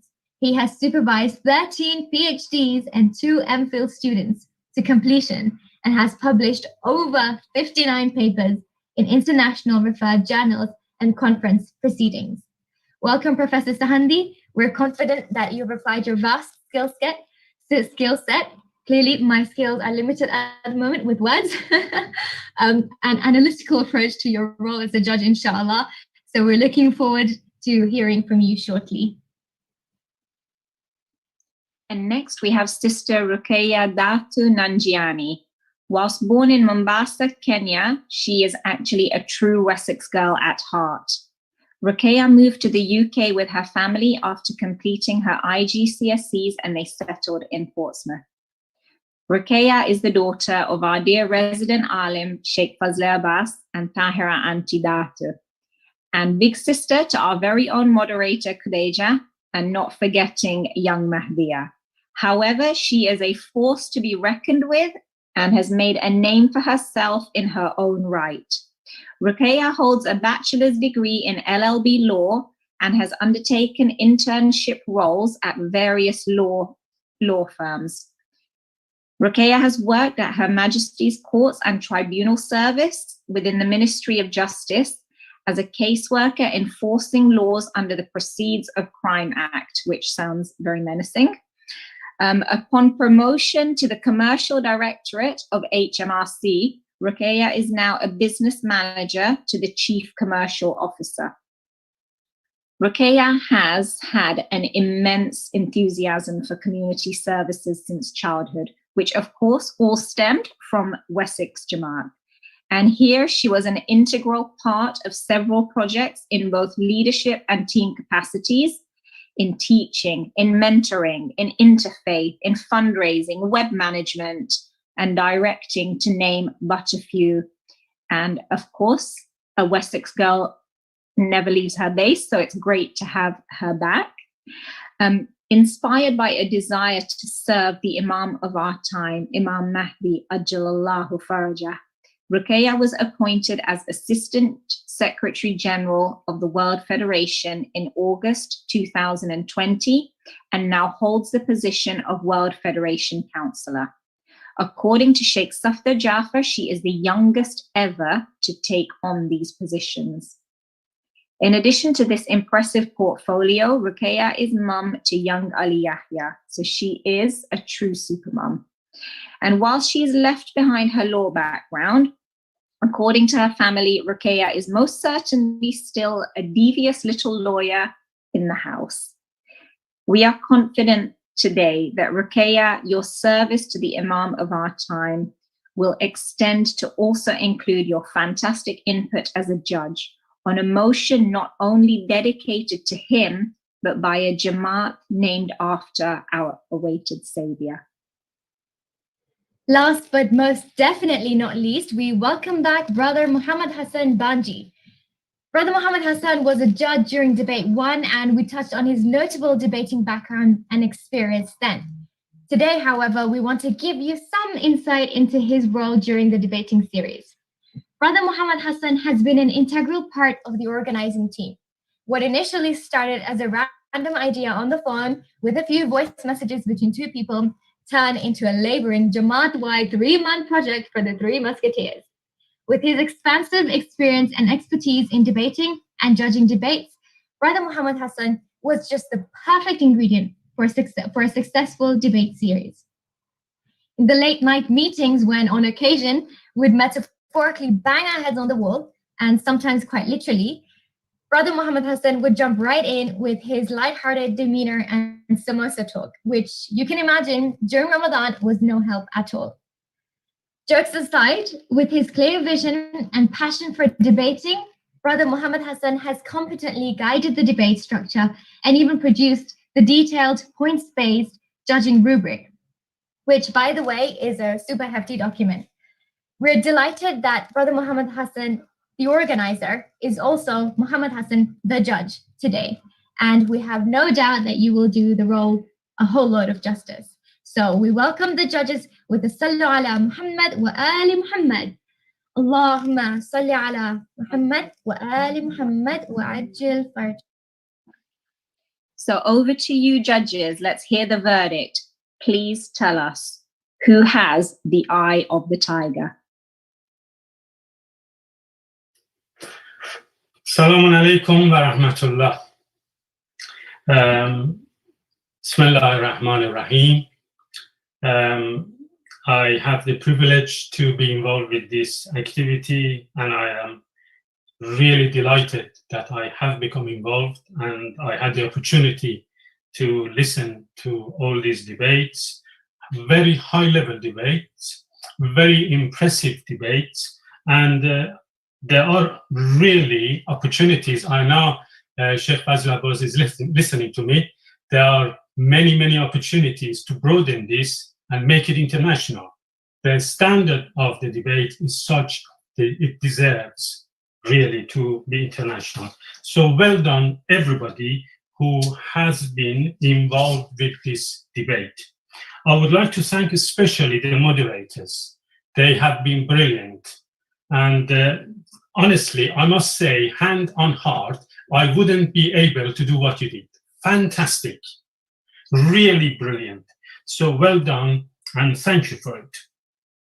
Now, coming to the, you mentioned the rubric, absolutely right. The rubric is designed, written very nicely, comprehensively, which made the job of the judges much easier.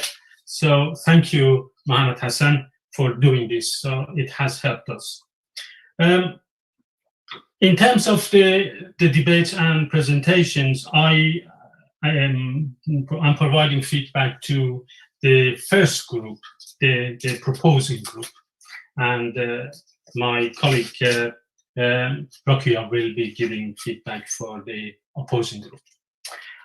The presentations, as I said, really very, very high-class presentation with reasoning, with logical, and using all kinds of the style of presentations that one expects, looking at the audience, etc., and very, very interesting to listen and continue. So starting with Sister Fatima, well done, excellent. I couldn't fault the enthusiasm.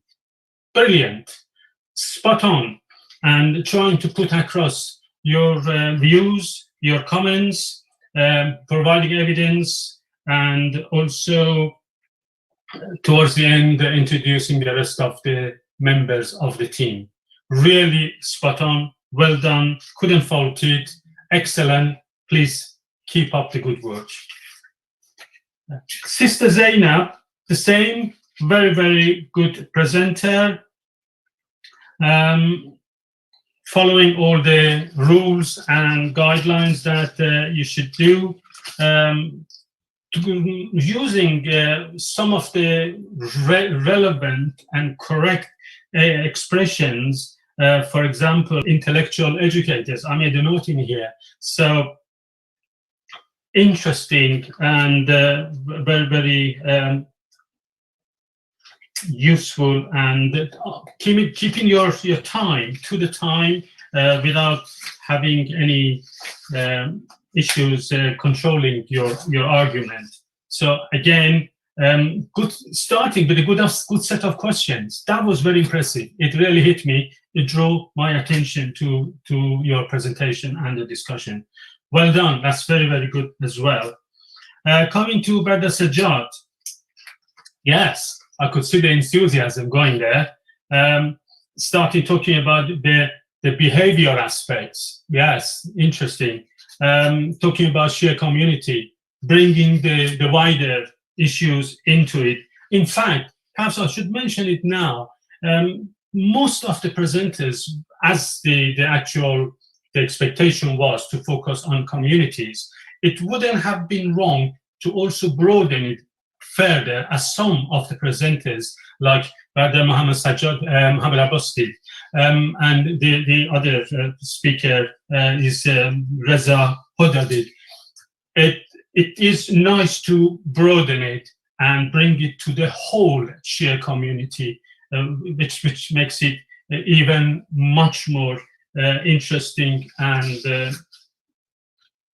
respected. At the end of the day, as I said, as I proposed at the beginning, let's make it international. Let's come out of our smaller communities and go much, much broader. So very good presentation, kept the audience going, etc. There's one minor point in terms of Brother Sajjad, and that was on one or two occasions you brought in some issues which were semi-relevant to the topic. So that was the only thing I could sort of point out or pick up as the things which were just minor relevance. Otherwise, brilliant, fantastic, good work.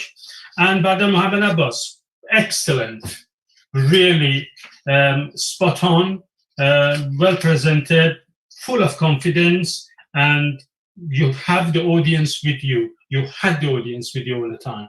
Brilliant. I couldn't say anything negative about it. Perfect. So now I must say that during the discussion with the other judges, our scores for individuals were very close. They were not identical. In some cases, they were identical. In other cases, were very close, 1 or 2 marks difference.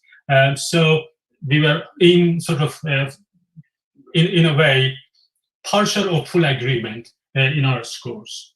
So again, I would like to congratulate you all for what you've done and what you are doing, and I hope the good works continue for the future, and we have more of these debates at the international level, and let the community to learn, enjoy, and to join the debates for the future. Thank you again. Ma salama, Khuda Hafiz.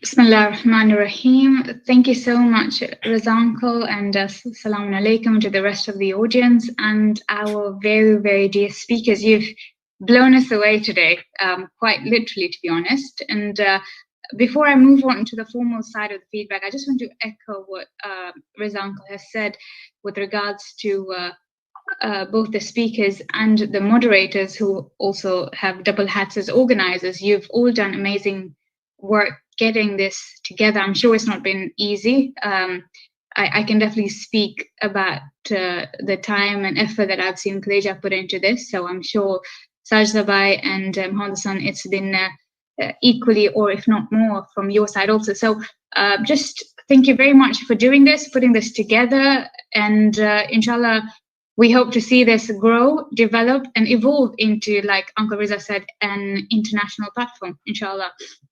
So I will then move to the feedback, and just kind of before I get into the feedback, I just wanted to say this. I really feel for you, Muhammad Abbas. You've had to go head to head with your sisters in 2 rounds, so I'm sure you've had to toe the line a bit. But anyway, that's just on a side note. I will start my feedback at this point then. So Sabiha Bhai, I think you were just profound in your delivery, and you came through with a very clear strategy. You came through with very clear definitions, and that the definition of appropriately of the continuous present term of preparing was not missed. So I was very pleased with that. And you also took the proactive act in cutting off potential arguments that could have come your way from the next couple of speakers of the proposing side. You took the opportunity to conclude in, may I say, a very appropriate manner. The only thing I would have wished is perhaps that the roadmap that you were outlining for the team would have been followed through by the team much more evidently and much more obviously, and obviously without taking away its essence, but that would have been just the icing on the cake. So thank you so much, Sabia Bai. Amazing job. And I admire how you persevered through 2 rounds of this with 2 very little ones at home, and I'm sure they're cheering you on, inshallah. Moving on to Leila. Leila, I've watched the first debate, and hand on heart, I was taken aback by the Leila I saw. It's very different to the young, quiet girl that I once taught at Madrasah. So, I'm super, super proud of the leaps you've made, and inshallah you continue to grow and develop, and I look forward to seeing you take part in more of these stuff, inshallah, in the future. With regards to feedback, I was very impressed by the examples that you gave from our daily lives that we are taking, that we are all acting upon to appropriately prepare for the reappearance of our Imam. And the fact that it was, they may seem minor stuff, our namaz, Juma namaz. It's something that we do without thinking much, but you made that tangible for us. You made the audience immediately engage and be like, yeah, I do that. So that kind of connection that you made immediately with the audience, with seemingly minor stuff, but very obvious, was much appreciated. So thank you for that. You also, in the free-for-all round, I'm so glad you took the opportunity to speak. And one thing that you particularly did really well was that you immediately researched stuff, Islamic schools, which was obviously a very impromptu action. You made reference to your personal experience, which was obviously very well welcomed. So thank you so much for that again. The only thing I would have liked is perhaps a more sleeker conclusion on your part. And I know it's not easy, convening your thoughts together when you're watching the clock and the time is ticking against you, but it's an art that, inshallah, I'm sure you will work on as you get along. Fazlibas. So, Fazlibas, you came on with so much energy, immediate rebuttals in quick successions. You picked up on very pertinent points that your opposers had raised, and you unpicked the wordings of the motion and made a distinction between communities and individuals. You delivered counter arguments that were laid at your tables, that were fired at you, and you fired back. So, which is exactly, I guess, what someone in your position should have done anyway. So, job well done. And you also made reference to your previous teammates' arguments. You reiterated them. You gave practical examples like the active intidar. So some homework for us all to do, inshallah, there. The kind of only wish I would have had, and something for you to build up on, inshallah, is that much as the rebuttals came in such quick succession, in such energetic levels, I think to a certain extent they may have rambled your prepared content. So you were delivering all these rebuttals very well, but then what happened was the content that you then eventually came onto, which you had prepared, I think you lost some structure over there. So again, that's just something that would come with practice. I'm sure that's an art that you will pick up, inshallah. But well done. Thank you for that. Finally, Rizalva. So I think this is the most nervous person that I have to give feedback from, that that I feel most nervous about, because obviously, like, you have a certain what's the word I'm looking for? A certain finesse about your delivery.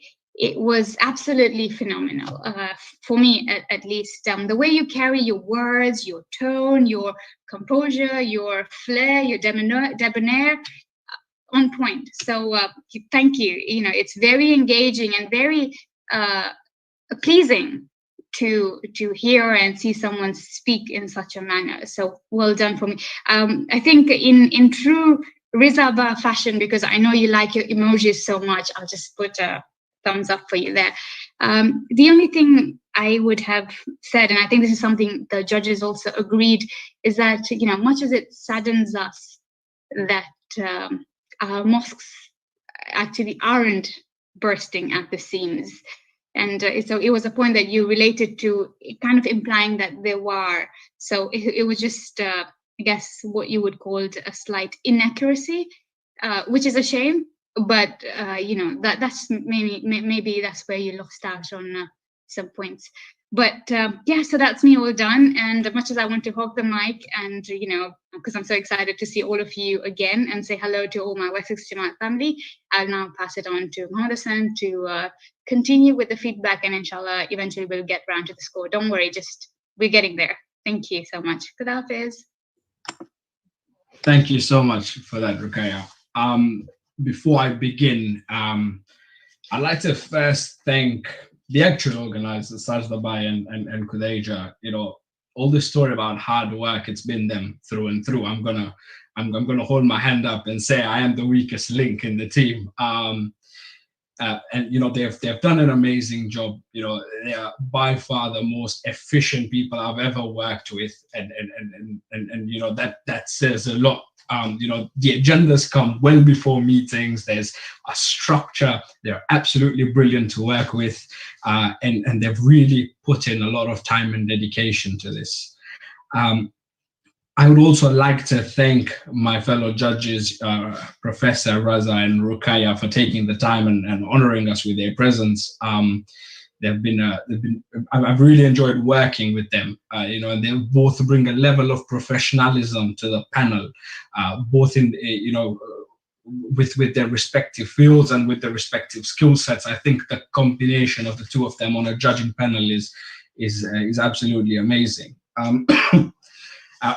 My job today, I'd say it's not as hard as the participants, but it is very difficult to give you feedback for the free-for-all. And before I get into that, I have to say I really enjoyed this free-for-all. To stick with Sajda Bai's puns, this was a jabbing contest of its finest. If Muhammad Ali and Mike Tyson ever went to the ring, I think a debate version would be the free-for-all we saw today. It was exemplary. Wonderful performance all around. I think you all deserve a round of applause. With regards to individual feedback, it might be difficult to pinpoint, directly on any situation, but I'll try and give feedback generally for the questions. Overall, I think everybody answered the questions really well. There were certain attempts sometimes to twist the question around to make it fit or to mold the line of argument, which I personally really appreciated. But I'll try and give you a more thorough breakdown. So with regards to question one, I think, Sabia, you jumped in with the Tarbiyah system. I think that was absolutely brilliant. Very good shot fired there. Fatima, you came in with a solid rebuttal, and I thought, that play between the two of you on that topic was really well, and it was really excellently picked up by both of you. The one thing that I would have liked to see when this question was answered was a bit more evidence. That goes generally for all the free-for-all questions. However, having said that, I need to also point out the fact that Sister Layla did pick a particular text there. I think a text by one of the Imams. I did get that written down somewhere, but I can't seem to read it very clearly. And I thought, Layla, that was excellent. We don't normally see as much evidence being given in the free-for-all, and you picking that up was absolutely amazing. Question two, we didn't have as much feedback for.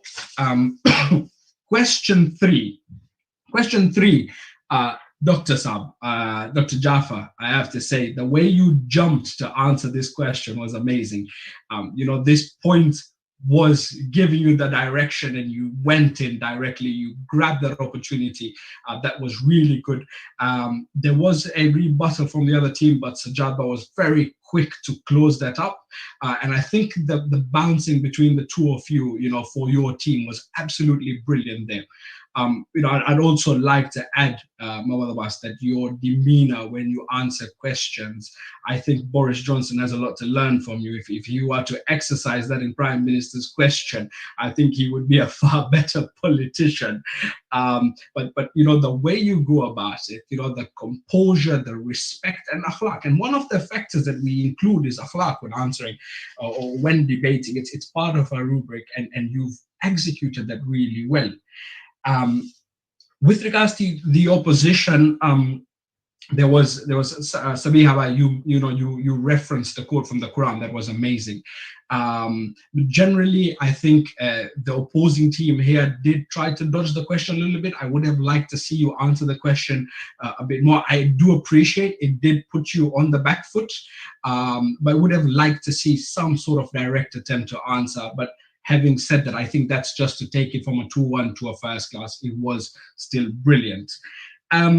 Question four I found very interesting. That was the question directed to Rizaba. And just a point for the moderators. Whoever asked that question, if we could please get them onto the next debate, because that question was phrased really well. And you put one of the strongest speakers in the debate in a corner, but in Reza fashion, he came back punching, and your response was brilliant. You came back, you picked out things that are absolutely relevant. You picked out the fact that we have Muslims involved in so many organizations, the ability to think of that on the spot when a question has been fired directly at you. That was brilliant. That was out of the box thinking. That was, exemplary play. Last question was question 5. With regards to question 5, I think there's a small wish for both the teams. For the team that was proposing the motion, Sajjad, in your speech, you had mentioned, you had alluded to Palestine and that sort of movement. I would like to see you jump in with that here, because I think that tied in really well to the point that you had made. With regards to the against team, I think there was a bit of contradiction there, because one of your speakers had come up and said that the motion is community and not individual. The individual failure should not be seen as the communal failure. But the response quoted people like Mehdi Hassan, who are acting in an individual capacity. So there was that slight array there that I think, in the future needs to be looked into a bit more carefully. But all in all, brilliant performance by both teams. The free-for-all was amazing. Put judging aside, as a member of the audience, me and my fellow judges, we all enjoyed watching it. I think it had its own charm and its own fun to it. Coming to my actual purpose today, to announce the results of today's debate. And as Professor said, we were very close in our telling. But as with any debate, there has to be one clear winner. And it is our opinion, taking into account the crowd and the public voting, that the team that has carried today's motion is the proposing team. So it's the team that was arguing for the debate. It was brilliant performance. So I've just seen Rukaya's balloon. I think it was brilliant performance by both teams. The team that was arguing for, I think you came in with a level of debating that was absolutely brilliant. You ticked all boxes, and because of that, you have been crowned the winners of Wessex Jamaat's first ever debate. So congratulations to you all. Congratulations to the team that was against. You've done a brilliant job. Getting to the final in itself is an amazing achievement. And I think both the teams today can sleep as victors, can go to bed tonight as victors, because you've all won in your own ways. Without further ado, I now yield the floor to Sheikh Fazle Abbas Datu. Filibusters are being stopped in the US, but I'm still continuing with it. So, before I go on too much, Sheikhuna, tafadhal. Thank you, Brother Muhammad Hassan. Sheikh, before I hand over to you, on behalf of the organizers, a huge congratulations to the winning team and all the participants who worked extremely hard. It's indeed, been a blow-by-blow, show-stopping, nail-biting performance that both of the teams have put over here tonight. We just want to say that I'm getting so excited, we will be giving out prizes to the winning team and the runners-up team, as well as the best speakers coming up with Sheikh Fazil Abbas. So please keep an eye out for that. Thank you. Thank you, Khadija. I just need to step in very quickly to say that we have the results also from the audience polls. So we saw that according to the judges, it was the proposing team who won the debate. So let's see how that compares to how the audience voted. So at the beginning, poll 1 showed a skew in favor of the motion. 86% of the audience felt that our communities were not appropriately preparing. Poll 2, which was taken after the debate, showed 59% in favor of the proposing motion. So whilst the proposers also won the audience vote, it was very, very close, and the opposing team, you managed to swing quite a number of voters in your favor. So as Brother Muhammad Hassan alluded, all of you really are winners. You've done a fantastic job. And Sheikh will now shortly be announcing the best speaker. Salah time is drawing very close. I don't know if we are able to convene with the participants and judges once we finish, but I will hand over to Sheikh now.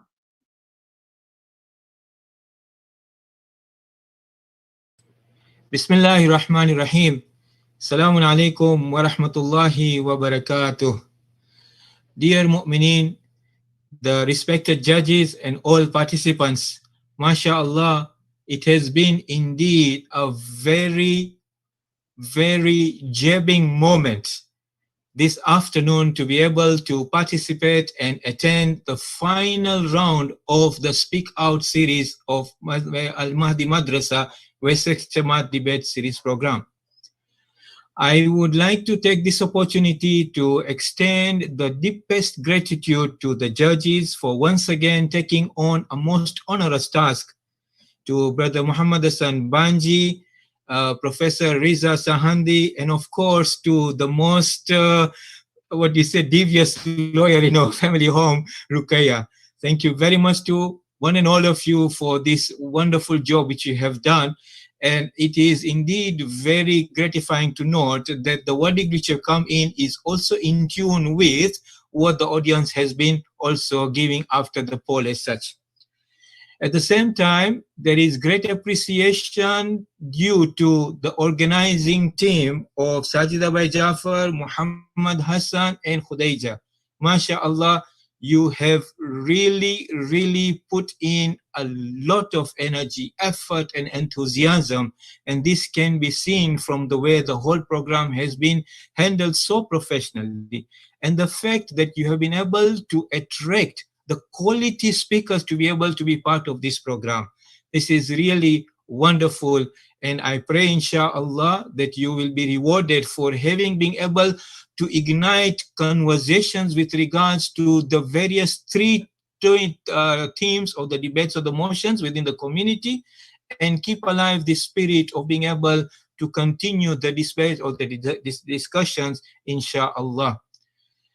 On a lighter note, if I may say, the motion for today was indeed very interesting and relevant, that the House believes that our communities are failing to appropriately prepare for the reappearance, the zuhur of Imam Mahdi Ajalahu Farajahu Sharif. You all must be very relieved as part of the organizing team to say that now you have come to the end of the first series of the Wessex Jamaat debate. But let me tell you, even though this is the end of the first series of Wessex Jamaat debate, in our home, all these days, we have been having a debate. And the motion for the debate is that this house believes that Khadija is failing to adequately prepare for her marriage to Shahid Abbas Jafar.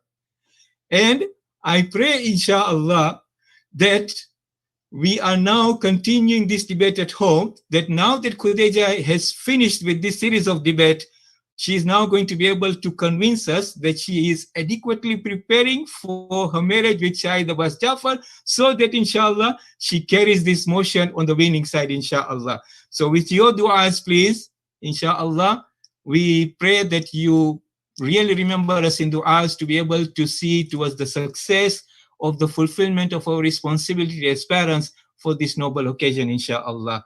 And Khadija, I must say specifically, as the parents, together with the mother Tahira, that we are really amazed in the way you have been able to juggle all these responsibilities with your university academic career, with your own home domestic task, helping hand to your parents, and plus this professional role in the organizing team. And finally, to be able to see that you prepare for your big day, inshallah. You will have it the big day, and you'll be the winner, inshallah, at the end of the day, inshallah. Ahsant. I am conscious of the time that we are drawing very close to Salah, so I would not like to put any further comments. It would be really worthwhile for us just to recall one hadith with regards to the role of the Hujjah, the Imam of our time. And the hadith tells us that the world cannot exist even for a moment without the Imam who is the Hujjah of Allah. What would be the effect if the Imam were to be taken away? The effect from that, the hadith tells us that the Imam were to be taken away even for a moment, then the earth would swallow up all its inhabitants. In other words, this whole earth would be destroyed. There would be a massive destruction. So, in concluding our session for today, let us do great shukr to Allah subhanahu wa ta'ala that we are able to enjoy and derive benefit from the presence of this world. The stability and the various benefits of this world is due to the presence of the Imam of our time, Sahib al-Asri wal-Zaman. And a result of his presence, or the Imam Sahib al-Asri wal-Zaman, is where we see that the world is giving us its benefit as such. So it calls upon us to now adequately prepare for his zuhur, the reappearance of the Imam of our time. There was really very high standard of presentation, and indeed this was a great opportunity for each and every one of us to be able to broaden and reflect into what is our role towards the preparation for the zuhur of a Maulana Sahib al-Asri wal Zaman. So finally, I would like to extend heartiest congratulations to all the participants, Fatima Bai Ramani, Zainab Al-Kadhimi, Sajjad Jafar, and Muhammad Abbas Jafar, together with Sabiha Bai Chandu, Leila Bai Dori, Fazle Bas Nanji, Rida Huda, in being able to go again for this final head-on-head debate of the Wessex Jamaat series, inshallah. And heartiest congratulations to the proposers, Fatima Bai Ramani, Zainab Al-Kadhimi, Sajjad Jafar, and Muhammad Abbas Jafar. MashaAllah, you and together with the opposing team have done a very well done and commendable presentation. Jazakumullah khair, inshaAllah. May you and your families be rewarded with increased barakah and be counted amongst those, all of you, inshaAllah, to be with the Imam of Zuhur of to be during the time of the Zuhur of our Imam, inshaAllah. With regards to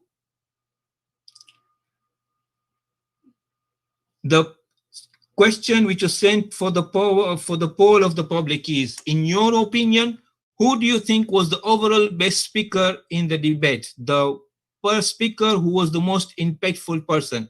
And it is my honor and delight to be able to now share with you and announce the results of this poll.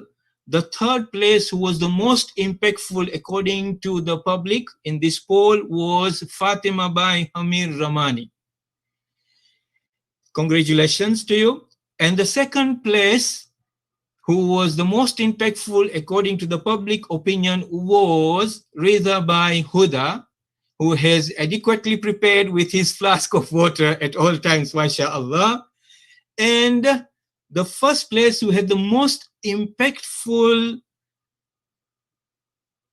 who had been the most impactful upon the audience was, once again, Sister Sabiha Chandu. Heartiest Mubaraki to one and all of you. And Sabiha Chandu, wonderful, keep it up. Inshallah, we look forward to be able to continue these rounds of series of debate. And as per the suggestion of Brother Reza, not only to be a national one, but the vision is to have something within the interfaith local community in Portsmouth, inshallah.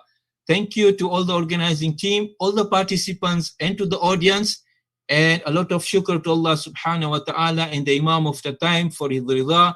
Jazakumullah khair, inshallah, fi amanillah.